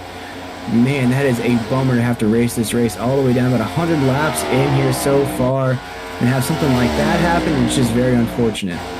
What that also does is it causes a bit of a break in that backpack, which really needed to keep it all single file and keep it all steady, not have any mistakes if they wanted to really make any form of gain on the leaders. But now we start to see what sort of strategy do these Toyotas start to make. Do they decide to come into pit road? Do they stay out another lap? Because with Nick Alfred making a mistake, I'd want to come in now, but do they have enough cars to be able to benefit from it? Yeah, you see right now, EJ Marshall's up there. Brendan Six is up there in that 66. Fetter Place is still leading the way. You see what they decide to do with 16 laps to go. They're still racing around the track here, folks. We're going to count it down here. They hit the start-finish line with 15 laps to go. It is crunch time for these drivers up here at the top. Brendan Six comes in as one of the hottest drivers. Has 2 victories in this series coming in. Kynan, as you mentioned, came in late into the season, but once he did, he got the ball rolling pretty quick.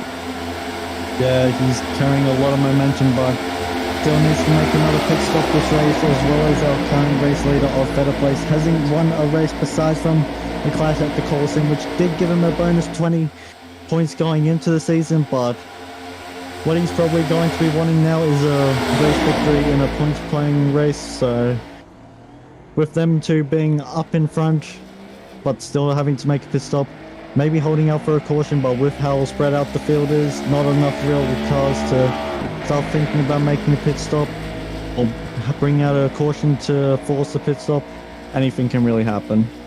Yeah, as we're watching this grid reshuffle here under green flag pit stops, we'll see how it all shakes down here, folks. I'm sure with about 10 laps to go, we'll have this grid reset for you here. As Fetter Place is still leading the way. Ooh, Testy there on the exit of the corner. I think Jeremy Richmond was thinking about coming down there. Still going to be able to maintain there as Fetter Place is going down the corner number 1. Jeremy Richmond and Christopher Miller have gone a lap down. So now if there's a caution, Jeremy Richmond will be trapped a lap down. Guys are coming around 4 right now. Fetter Place 6. Happy pitting? Nope, staying up. And Marshall are still out on the track here, Kind. You got to think that that window is getting pretty close to being shut here. It's going to have to be here in the next lap or 2 that you head down pit road, I would assume. Yeah, I'm surprised. Just hearing word that Brendan Six and Fetter Place last pitted on lap 88, so they really would be running long. Probably running into now, so we should probably be expecting them in either this time or next buy. But now putting more of that organization's cars down a lap, caution does come out. That's going to put them in a nice position, but it's not going to put all those cars that they've just put down a lap down, but they are going to stay out another time. They're going to stay out another time as we creep up to that start-finish line here. With 12 laps to go, Fetter Place is currently your lap leader here. As kind of just mentioned, it's been a long time since they last pitted there in those machines. So we'll see how it all shakes out once these cars do decide to head down pit road and see who's leading this race at the end of that. As just mentioned, Jeremy Richmond, Miller just went a lap down. I'm sure they're going to get that lap back once these new cars head down pit road, but I think, Connie, if I'm checking with everything, they're the only cars that haven't pitted yet. Yeah, right now, these 3 cars are the only cars that actually still make a pit stop. Top 6 need to make a pit stop, so, yep, there it is. Oh no! Very crisp. Oh no! Oh, we got a wreck. Oh, what's that going to do for the strategy from... Oh no, as EJ Marshall makes contact with the inside wall there. They wreck coming down pit road, and I'll have to check with our producer, Mike Maddox there. And Mike, with the caution coming out there, they were heading down pit road. Is that a drive-through penalty where they have to drive through and then head down pit road, or are they safe there? I believe it depends when they actually hit pit lane. Ooh, that's going to be quite the conundrum there for those lead cars, because I believe that caution light was yellow right as they were heading down pit road. I don't know if that's going to be I think Fetter Place was already down pit road. EJ Marshall hadn't made it. Brendan Six was thinking about it. And I think he rolled through. We'll have to see exactly what happened there. Man, Conan, what a shakeup to the end of this race. I'm more curious about, for those cars that did go a lap down, who is going to be able to get their laps back? Is Nick Alford and Jeremy Richmond going to be able to be back on the lead lap? And we're taking a look at it here once again here on 10-4 Broadcasting. We're watching live with us here. Pit road, the top 6 there. We'll see. Oh no, make the 12 made contact with the 16 there. The 16 wasn't down pit road. Looks like Fetter Place was down pit road, but I don't think anybody actually pit. I think they just rode through there. No, it looks like we did have one car hit pit road. I can't tell which car that was. I think that car may have already been down pit. They didn't pit road. Janek had been spun into pit road. There you go. Lights on the pit lane are closed, so this will be a penalty if he ended up stopping. And we see, I think Fetter Place rode through. Janik there, I think, may have pit. Taking a look here at the last couple laps here at the High Octane Sim Series. We just had an incident down pit road. Yeah, he hits that pit stall. Fetter Place is going to ride through here, I do believe. Same way with EJ Marshall there in that 16. So they're going to avoid that penalty there. But man, what an end to this race with 10 laps to go. We've been racing it down here. It's been a 122 lap affair. We got 10 to go here, Conan. Our 10th caution of the night here. Man, we were hoping for those 3 cars to head down pit road. We're hoping for the top 6 to head down pit road. But now, what do you do here, Conan? If you were in that top 6 that were waiting to pit, I mean, you're going to be basically on fumes at this point. Do you head down pit road? And if you do head down pit road, you're going to have to race through a lot of cars through the grid to try to win this race. Oh, I pit no tires, though. You lose too much time with taking tires compared to just staying out on your old tires. You're not going to have to worry about tire wear, so if you're going to have to pit, may as well just come in and take no tires. But by the looks of things, Nick Alford will get his lap back. And that's great news for Nick Alford and that 95 machine. We've seen him up there all night long, and we're again taking a look at that incident down pit road. Man, what an end to this race, Conan. Oh, just when things started to look like maybe a bit of a stale finish, bit of a late run caution has certainly mixed things up. Has certainly indeed turned the tables here, if you will. Shout out to Adele. We're turning tables here in the High Octane Sim Series. And kind of when this all shakes up here, we're going to have a few different names up there at the top of the grid. A few names that we haven't really called out here tonight. Looks like Isaac Emerson's going to be up there in the mix when this thing goes green again. We see Brandon Six up there in that 66, but I don't think... Did Brandon get a chance to head down pit road? I don't think so in that 66. I think he still needs to hit down pit road, right? He has made pit road. So he made it there. He headed down pit road. So a lot of these drivers up here were cautious in that approach, got their pit stops out of the way. We're kind of hoping for that car. And they got it. Now they're in prime position to win this race. Yeah, but for those that didn't need to make a pit stop after already serving it, having gone a lap down, they're going to be then trapped behind the pace car until 1 to go before getting waved around and having to start in the back of the pack.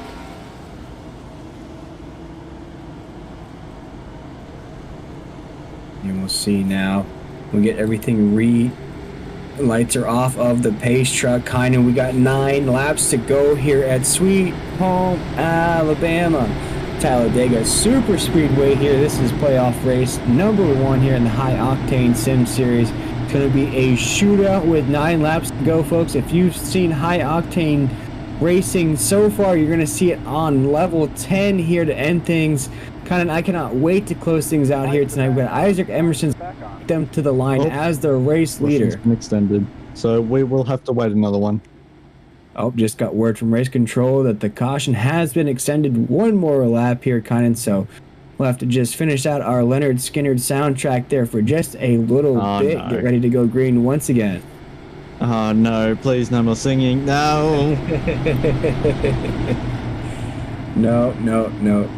Maybe some other time. Maybe you'll see me. Go ahead. Yeah, as we got 9 laps to go here, I believe, let's bring in our race leader right now, Isaac Emerson, in that 92. And I believe, Kynan, you're catching up with him on the radio. Hey Isaac, Conan Jones up in the booth. Do you have a copy? Yeah, I got you.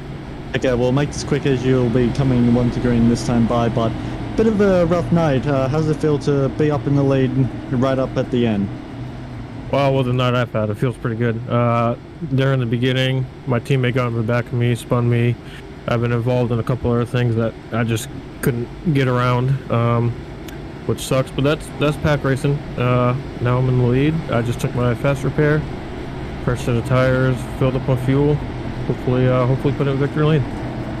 I mean, hopefully, on that bit of a green flag run before we had that caution with pit stops, we saw that Nick Alford was struggling to really, and Jeremy Richmond were struggling to make the inside line work. Do you think that if the outside can get a good enough restart that they can really be able to clear you and you'll be able to put much of a fight up? If the outside lane can get to my outside and keep going and they stay on the outside on the wall, it's going to be hard to pass on the low line if we don't have the help. We were doing that earlier in the race with my teammates at JW and JKR. We just stayed up high against the wall and nobody could get by us. So if they do that, yeah, it's gonna be a struggle. But hopefully I have help down low. Well, hopefully, but if the run starts to come up high, I presume you're going to take it, or are you going to stay where your teammates are? Oh, definitely. I'm gonna block as much as I can. Even at the end here, my teammates were teammates, but they're still gonna try to pass me. So I'm gonna block wherever the momentum is, and hopefully it works out. Bring home the carnage and go for that win. That's what I like Yep. to say. But before we let you go and go back to green flag racing, do you have anyone to thank before all carnage breaks loose? My dad, my mom, my sister. I know they usually always watch or try to. I like just want to thank them for always watching. Coming down to the playoffs, I was sad I couldn't make it to the playoffs, but life and work got in the way, so missed 5 races or something like that. But proving here in the playoffs that I should have been in the playoffs and fight for a championship. I mean, hey, go get that win, and hopefully we'll see you in victory lane later tonight. All right, thank you. That was Isaac Emerson there. We've seen him have a rough first go of this race here, Kynan, but there he is, going to lead them to the start-finish line here. Things are going to get on and popping here once again from Sweet Home Alabama. With 8 laps to go here, Isaac Emerson take that thing across the start-finish line here, down into corner number 1. Man, I swear, if you start singing again, I'm going to strap you to the front of these cars like that guy with the guitar in Mad Max. Hey, I might enjoy it there as Isaac Emerson takes him down to corner number 1 on that low side lane there. And he's leading the race here. We just spoke to him just a little while ago. Has Don Francisco right behind him, pushing him along, and now down here. Isaac Emerson's going to lead them down the backstretch here with only 7 laps to go here, folks. And playoff race number 1. We're ticking it down to the end. Oh, There's his teammate. big run out of Jeremy Richmond at 90 on coming around 4. He said he wanted to get to his teammates, even if it means blocking it, but was able to block up and pick up his teammate at the same time. So currently going to have the teammates 1 and 2 right now. Nick Alford is a little bit too far back to really be able to help him, but with them being able to lead that outside lane, Shafer and Brendan Six, if they want to really have a shot at going for it, are going to have to start making something work soon. But we're now on lap 117 of 122. Time's quickly running out, and with this sort of racing, anything can happen, and I don't expect it to be the last portion just yet. No, I don't expect so either. They're coming as we head down to corner number 3. Isaac Thomason's your race leader with Jeremy Richmond right behind him. Brendan 6 in that 66 is right there in that third position. Oh no! Big crash on the entry of 3. There's the big one, folks. We just called it. Kynan said that he doesn't expect it to be a last caution, and there's the there on our 11th caution of the night. A lot of cars tangled up in. Okay, Nick Alford does appear to have made it through unscathed. Man, what a wreck there to end things out. And that is the big one that we had talked about to start off this broadcast, folks. Well, I always knew that there was going to be a big one here at Talladega. We'll get that 10-4 broadcasting replay revved up for you folks at home to see what exactly brought out the big one here and close things out here in playoff race number 1. Take a look here, and Kynan, we've seen it all night long. It's just getting really testy and really tight there on the corners. A lot of these drivers with this aero package, it's really difficult to maintain, especially if you're in that middle lane. Yeah, it's not exactly the easiest to have to deal with, but now that I've got a replay brought up, you can see Nick Alford in that bright blue car, and then you see 3 wide behind. Oh, then 4 went wide. to 4 wide, and yeah, it You just can't maintain. You just can't maintain 4 wide in these race cars, Kynan, as confident as you can be. But as you mentioned, though, Kynan, that was an excellent point you made the last time we saw these drivers go 4 wide. You know, the iRacing spotter can only call 3 wide. So you think you might be clear, you think you might have it, but there's a whole other car in the mix that you don't know about. Yeah, it was quite a messy situation. Cars starting to overlap and start going 4 wide. Then you hear 3 wide. Then it's like, okay, I'll just drift down a little bit to give the cars up higher. But it's, oh wait, there's a car below me as well. So it's a whole big mess. And unfortunately, we have to just delay the end of the race by a couple of laps. But this should mean we should get a natural green-white checkered. And there's no problem with that. I think everybody loves a little bit of free race here in this high octane Cup series. This is the 3rd season of this series, heading into our 4th season after these next 4 races. This is the conclusion of this season number 3, but if you are interested in joining up for season number 4, we invite you to go check out High Octane Sim Series on Facebook or Discord, or if you want to jump on over to our YouTube page at 10-4 Broadcasting and watch back to some of these races we've done here. It has been wild and crazy each step of the way here in this series. But folks, I believe we're going to step aside for just one last time here on 10 Broadcasting. We'll be right back for the conclusion of this race.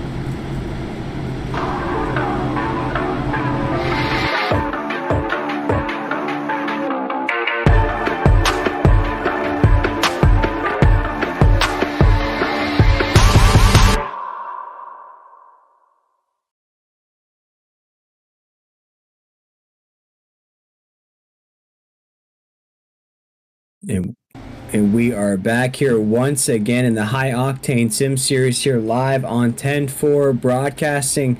And once again, we want to thank all those wonderful sponsors here that have made all of this possible. We'll shout them out real quick just before we go green. We just want to thank W Energy there, providing all that natural energy, all that energy supplements that you need to keep yourself going here in iRacing. Keeps us going up here in the booth. Some of these races are pretty long. They're endurance races for us as well. It's all right. We love what we do, and W Energy makes that possible for us to keep it going. We stay fueled with that wonderful food from Captain Jack Smokehouse there.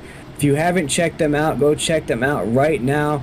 Up in actually the northeast side of Florida there. We show that beautiful plate of food on the screen there with the ribs, the sausages, the mac and cheese, the barbecue baked beans. And I'm getting hungry just thinking about it. I've already had Chinese food tonight, and I feel down that I have barbecue instead.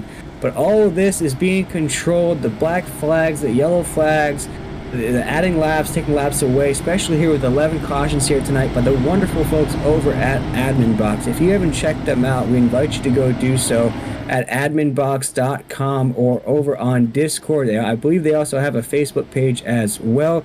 Go check them out. And if you are interested in ordering an admin box for yourself, we have a special coupon code for you for watching here tonight.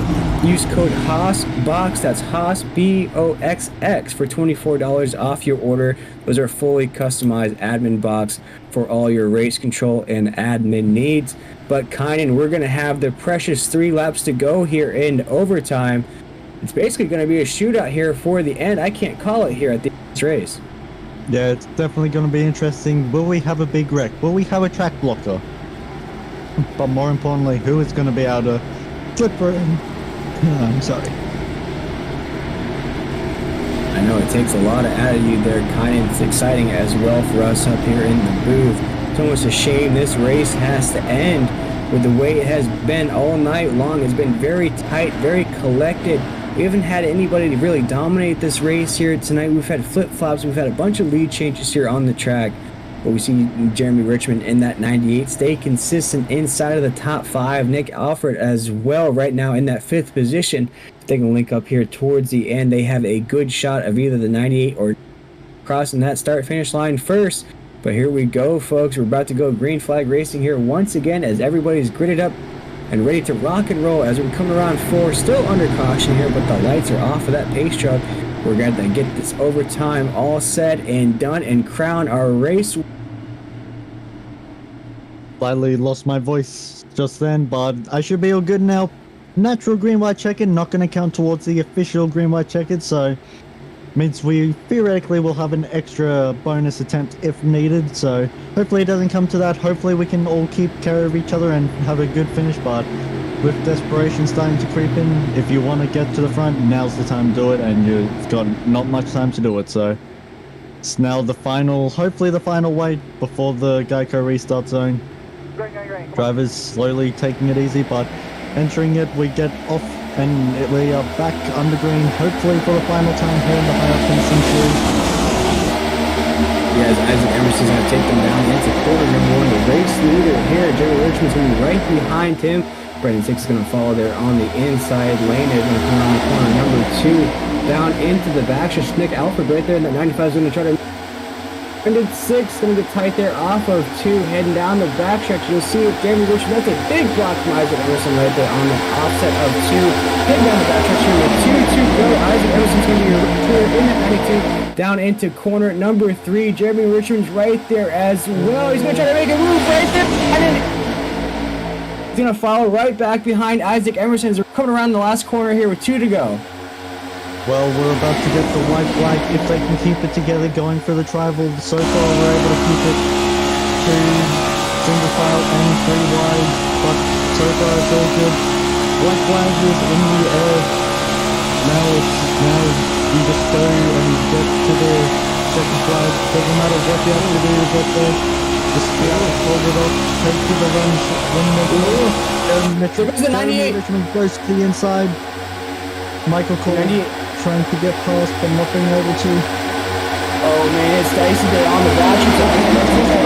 It's 98 on the inside. We're 3 wide down the back. We're 3 wide down into corner number 4 right there. Watch out, Jamie Richmond. And we're piling up. Big leg on 4. Jamie Richmond still your race winner right now. He's still out front, leading the way down.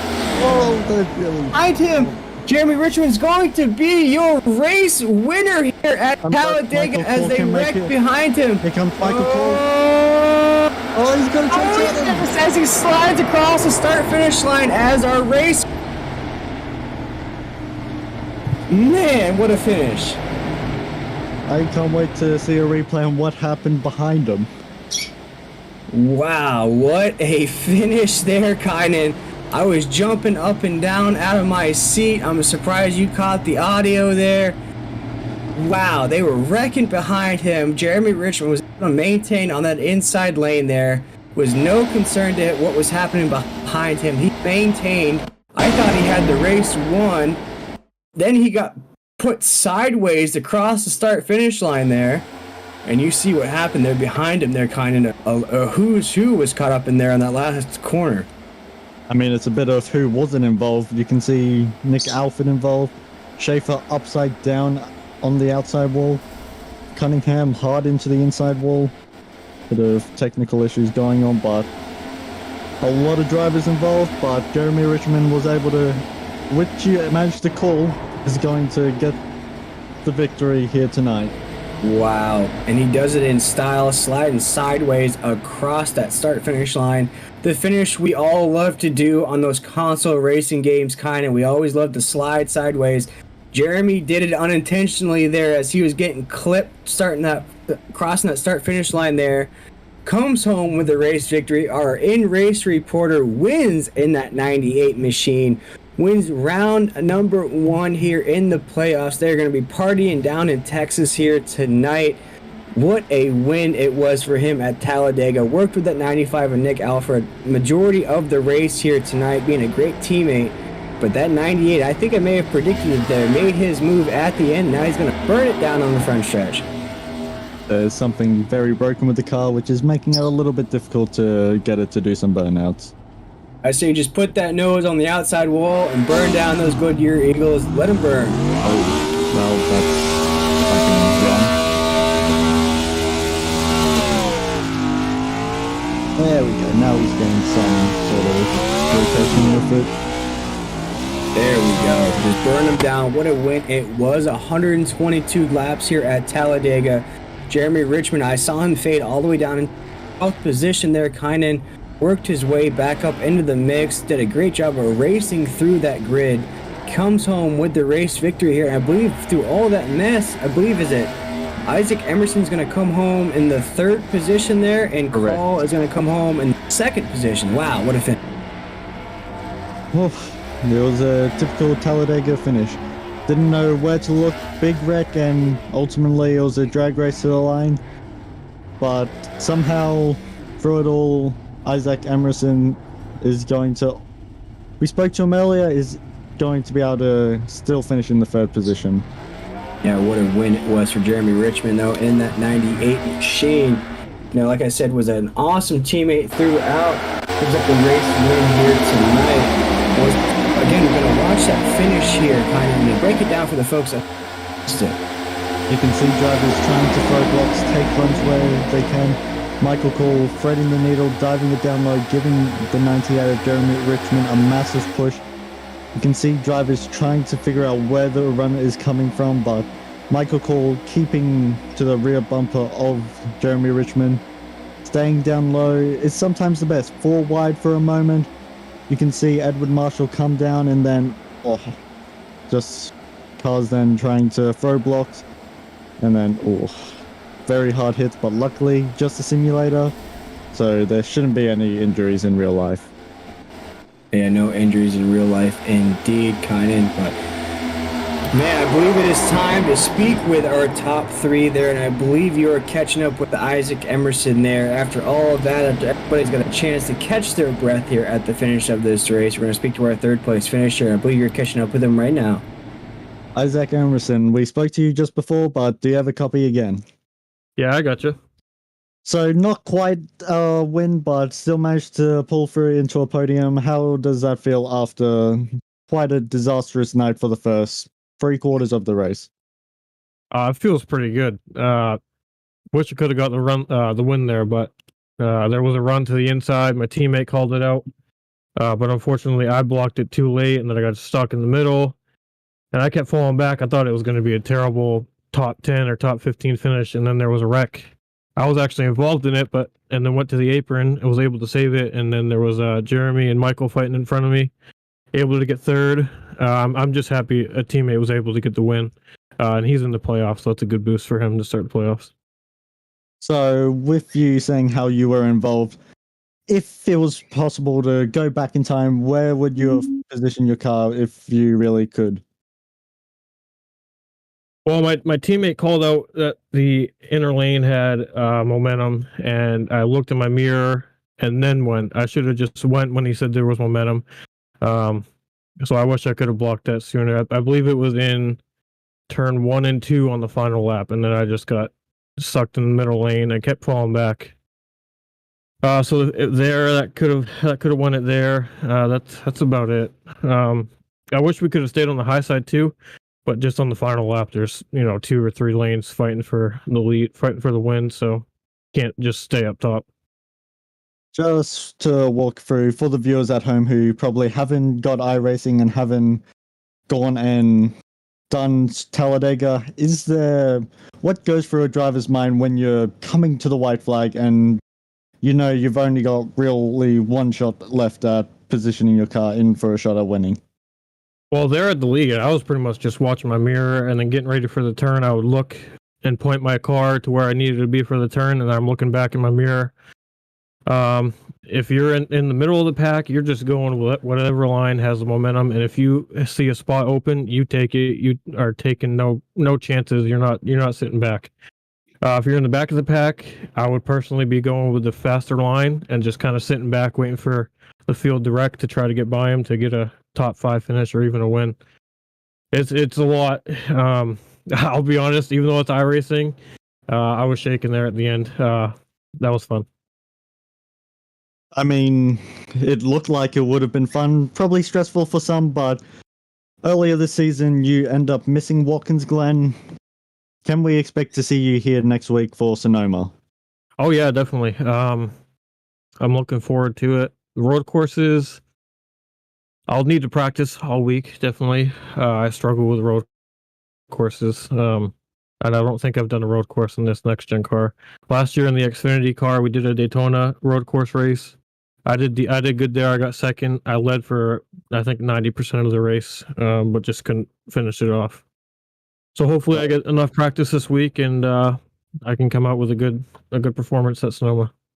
Well, hopefully you can lead those final 90% when it matters, and hopefully we can talk to you next week, hopefully in Victory Lane. But before we let you go, do you have anyone that you have to thank for helping you get a podium here tonight?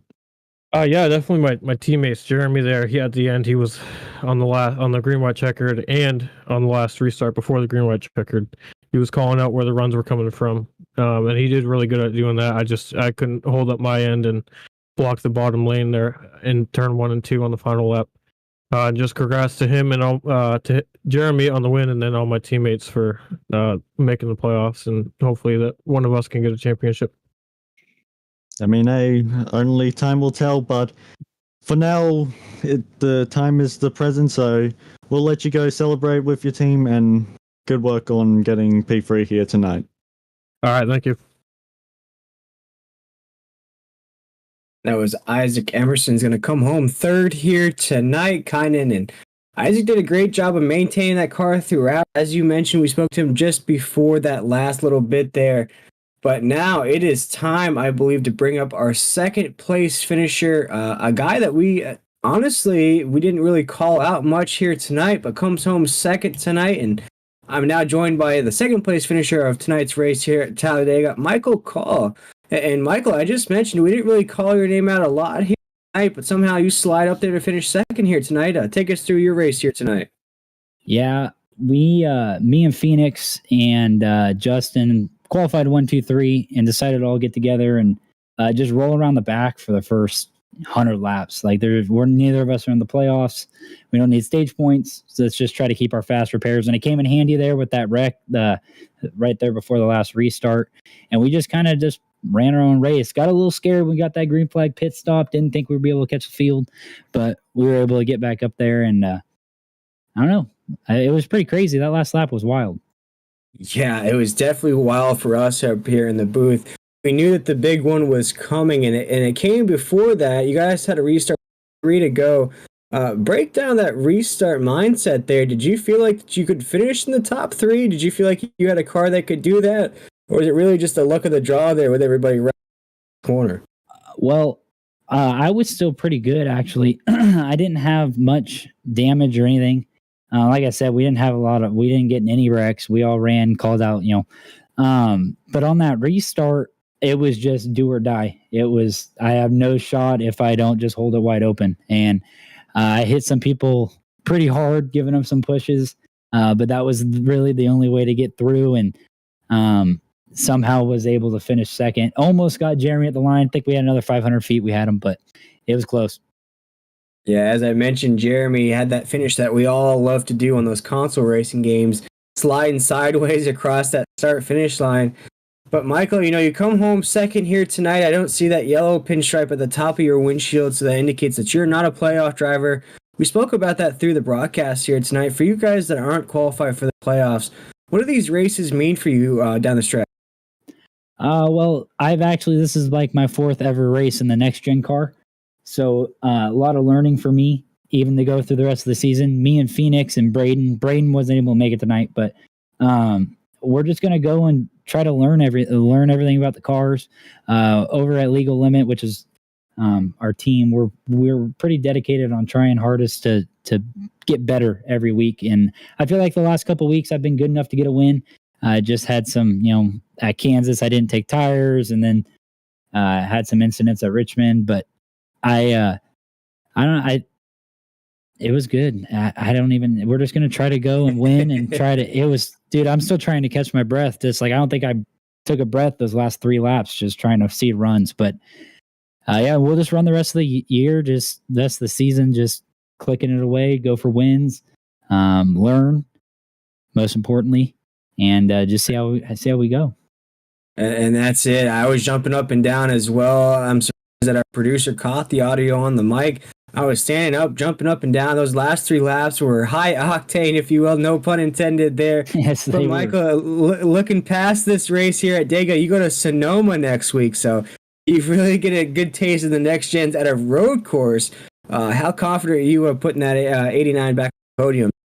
Well, considering I've never ran a lap at Sonoma on iRacing, and considering I've never ran a road course in the next gen car, I'd say I've got some practice to do throughout the week. Normally I'm pretty good. I'll put some time in and figure it out. Sonoma's hard, man. I've been going there. I actually live 4 or 5 hours away from the racetrack itself. So I've gone and watched, and it's a hard place. It's slick, dusty, really easy to overdrive. Tires get eaten up. I think it'll be a good race. I think you're going to see your typical, top 5, and then see some surprise guys that are just really good at road courses. Well, awesome, Michael. Speaking with Michael Call, our 2nd place finisher here in round number 1, Octane Sim Series playoffs. And Michael, with that podium finish, we love to give you drivers the opportunity to shout out anybody that you have watched tonight, any sponsors on the side of that race car, or where people can find you on social media. Yeah, I got to thank Justin and Phoenix. Man, we ran together. Justin isn't really part of our team, but he didn't really have anybody to draft with and wanted to draft with us. And so it was good to have, a couple guys. Ward's Concrete, SK Construction. That's just their support, and just, I couldn't afford to do this without them, honestly.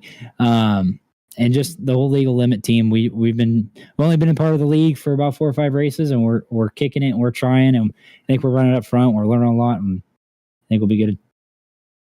Yeah, well, Michael, we appreciate you taking the time with us here, man. You're definitely getting your practice in that next gen car. Come home 2nd here tonight in an impressive fashion too. You did it in style there with Jeremy Richmond right at the end. You almost had him there on the last corner, but congratulations on your podium finish here tonight, man. I cannot wait to see what you have in store for the folks at home at Sonoma next week, and have a great rest of your week. Yeah, thanks, guys. Appreciate it. Yes, sir. And that was Michael Call in that 89 machine there, kind of almost snagged that race victory from Jeremy Richmond at the end, but I think he's just happy to maintain that next gen throughout the whole race. I mean, saw him get into quite a hard hit into the outside wall fairly early on, I want to say it was, but good to rebound. Came out of nowhere, especially towards the end, so good work on getting up into the 2nd place at the end when it matters. Unfortunately, didn't have enough space. Yeah, definitely didn't have enough space there, but we spoke about at the end there how he was able to fight through the traffic there, work his way up there, and have that run on the end. But I believe it is time to be joined by our race winner. Did it in fantastic style, if I have to say so myself there, Kynan. He's going to come home the race winner here in the machine. The car was broke at the end, so he couldn't celebrate the way he wanted to. I'm sure he is celebrating down in victory lane right now. Jeremy Richmond, our race winner in that 98. How's it feeling, man? And how'd you get that done here tonight? I don't know. I mean, I get wrecked out in most of these, so it's nice to finally get a win because I'm always seem to find my way up front with all the fast, really good drafters. So it's nice to get a win Yeah, we saw those big moves at the end. You were slanging that 98 around the track, going top side, low side, doing whatever you had to do to get around those leaders. Let's talk about maybe that last restart with 3 laps to go. Did you feel like if you could maneuver that 98 around, that you were going to have the win? And especially with that last crash on the last lap, did you even know that was happening behind you? Oh yeah, I definitely felt it. The 32 was above the 16 there. I got the call for 3 wide, and just about that same time he came down and doored the 16, trying to side draft. Just he did that to a couple other cars too. Just needs to work on his craft a little bit, but other than that, man, the racing was, I don't know, man. I feel like there's a black cat somewhere in this dang racetrack. Yeah, no, I was gonna say we spoke with you before. I think just a little bit, almost halfway mark, about 25% through, and you had a mindset of, man, this race is being raced a little bit different. The drivers out here, thing 3 wide, 4 wide, and I told my co-host Derek Hyden, I think if he wins the race here tonight, we'll hear him a little bit more, maybe not just as happy as he should be.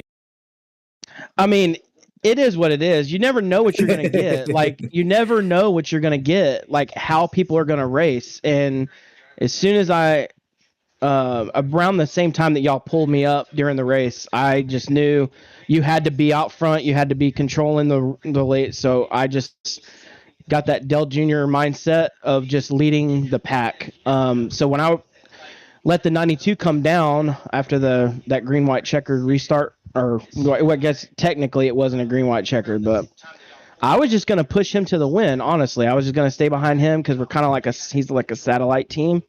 Mm-hmm. And then we were going to try to pull the 95 and the 97 up with us, but we did the move too late. So it was just, okay, well, now I just got to race the crap out of this. And I was trying to block the runs for the 92, which ultimately ended up getting me under the 92. And then, I don't know. I don't even know what happened after that. Just a big wreck. And then it was me in the 89. The 89, that was the coolest thing. Like, he had my back tires lifted off the track before that wreck. Like, he was pushing me so hard. And then at the end, I knew he was going to wreck me just for fun because he knew I was going to win at that point. But at least I was still able to do a burnout. Yeah, and you won the race. Definitely got to thank the 89 for the push there, man. I wouldn't have gotten back to the front without that push. Yeah, and you won the race in a style that we all wish to win. We finished the race and get across that finish line, if you will. You did it in an impressive style there in that 98 machine. And we saw you drift. I think the lowest you fell to was about 12th or 13th down there. Did you feel like, though, if you could get back up in that lead pack and work your way up? We saw you working with Nick Alford there in that 94. Did you feel like you had the car for victory lane, or did everything just fall into place to put that thing into victory lane here tonight?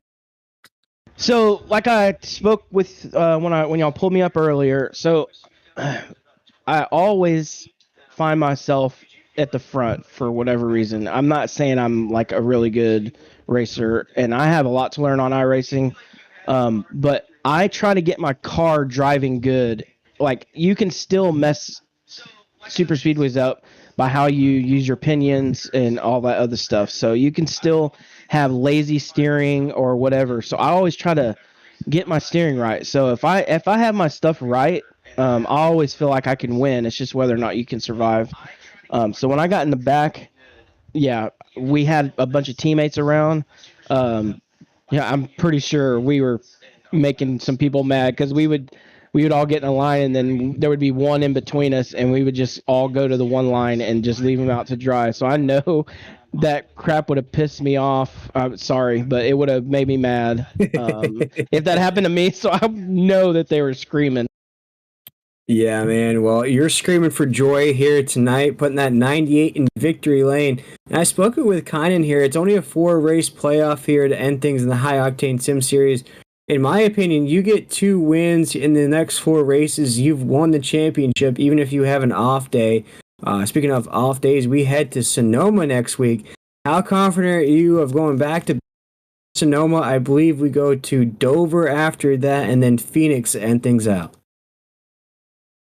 So I think Sonoma will be my worst of the next three. But if I can keep it on track, which is what everybody says, you'll have a shot at a decent finish. So that'll be my goal. I'm going to run some laps just to kind of get a rhythm in. That way I know what I need as far as brake bias and all that stuff and master cylinders. But other than that, I think Dover is going to be my next good shot, and then Phoenix. I don't know.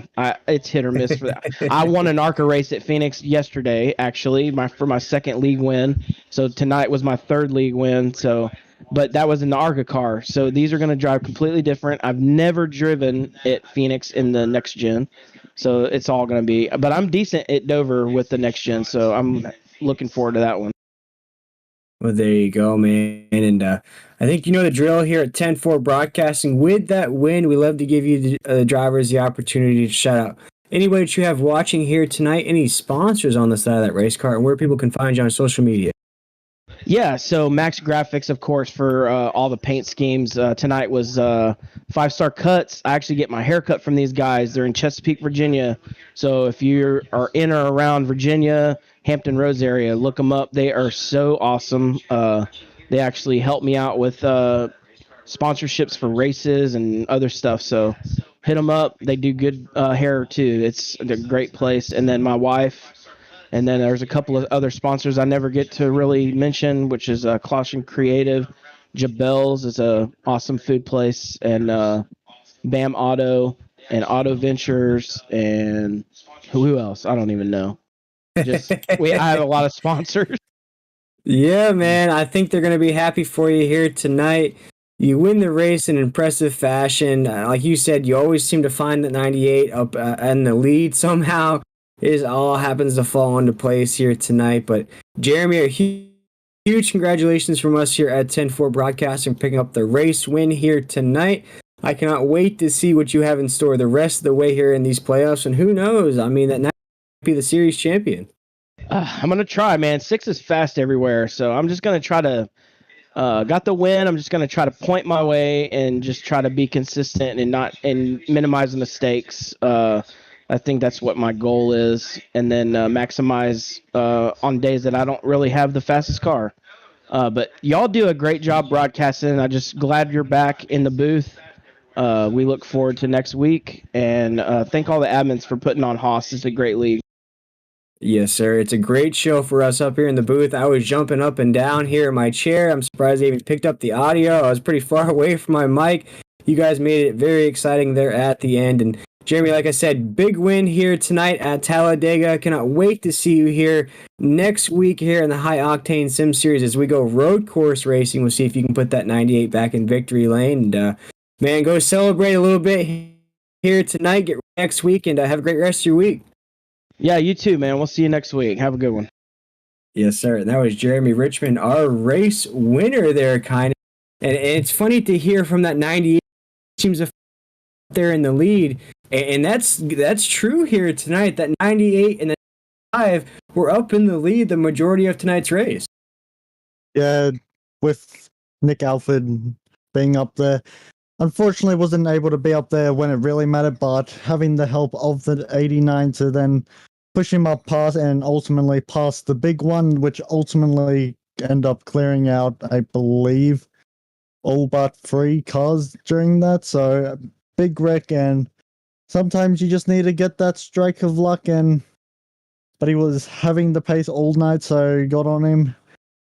But unfortunately, I've got to admit that you managed to get the right person this time, but just you wait till next week. There we go. Jeremy Richmond picks up the race win here tonight. Does it in an impressive fashion there at the end. Goes sideways across that start-finish line.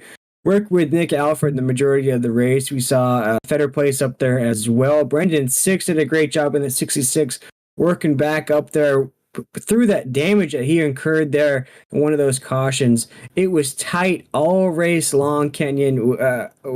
We had lead changes. We had wrecks. We had 11 cautions here tonight. And I didn't see that coming. We only had 3 cautions start out this race. Yeah, luckily the drivers towards the end were able to just calm it down a little bit, which doesn't really sound like Talladega. You know, get into that little bubble of, well, time to start making positions. Oh, wait, let's actually go calm. But it was great to see. It meant that we're able to get some green flag pit stops, and ultimately it did change some faces up. We saw some people running up front, some strategy changes, and ultimately the race had a bit of everything. Had some decent long runs, some big wrecks, especially on that final run. Someone that we didn't expect to be up front, and just all around, it was a good night of racing here in the High Octane Sim Series. Yeah, huge win indeed for Jeremy Richmond. Looking forward to Sonoma next week here at 10-4 broadcast. Once again, we want to thank all those sponsors here tonight that makes all of this action possible, whether it's us up here in the 10-4 broadcasting booth, whether it's the cars on the track. You know, without these sponsors,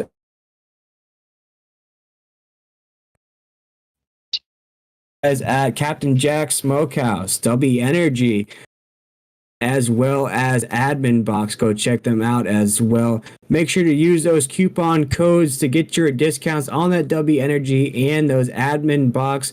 Hey, I don't do race control or admin, but just to see that Admin Box in use and that page, it is quite a sight to see. But once again, folks, we want to thank everybody for tuning in here tonight. You can catch us once again here on 10-4 Broadcasting next Friday night here in the High Octane Sim Series. We go live at around 8 p.m. Eastern Standard Time there, Kynan, if I'm correct.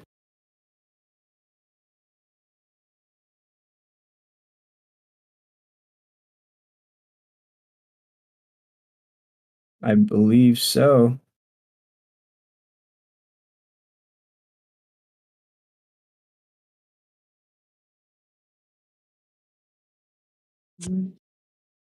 Nope. What happened? Power went out for a moment. And we'll see. We'll go ahead and wrap things up here. Once again, we want to thank all those sponsors. We want to thank everybody for tuning in here tonight. You can catch us here at the High Octane Sim Series next weekend at 8 p.m. Eastern Standard Time. 10-4 Broadcasting will be live on Tuesday night, bringing you action series. That modified series there. But once again, folks, it's Jeremy Richmond who takes the round one victory here in the High Octane Sim Series. We want to wish everybody a great night. We'll see you on the track soon.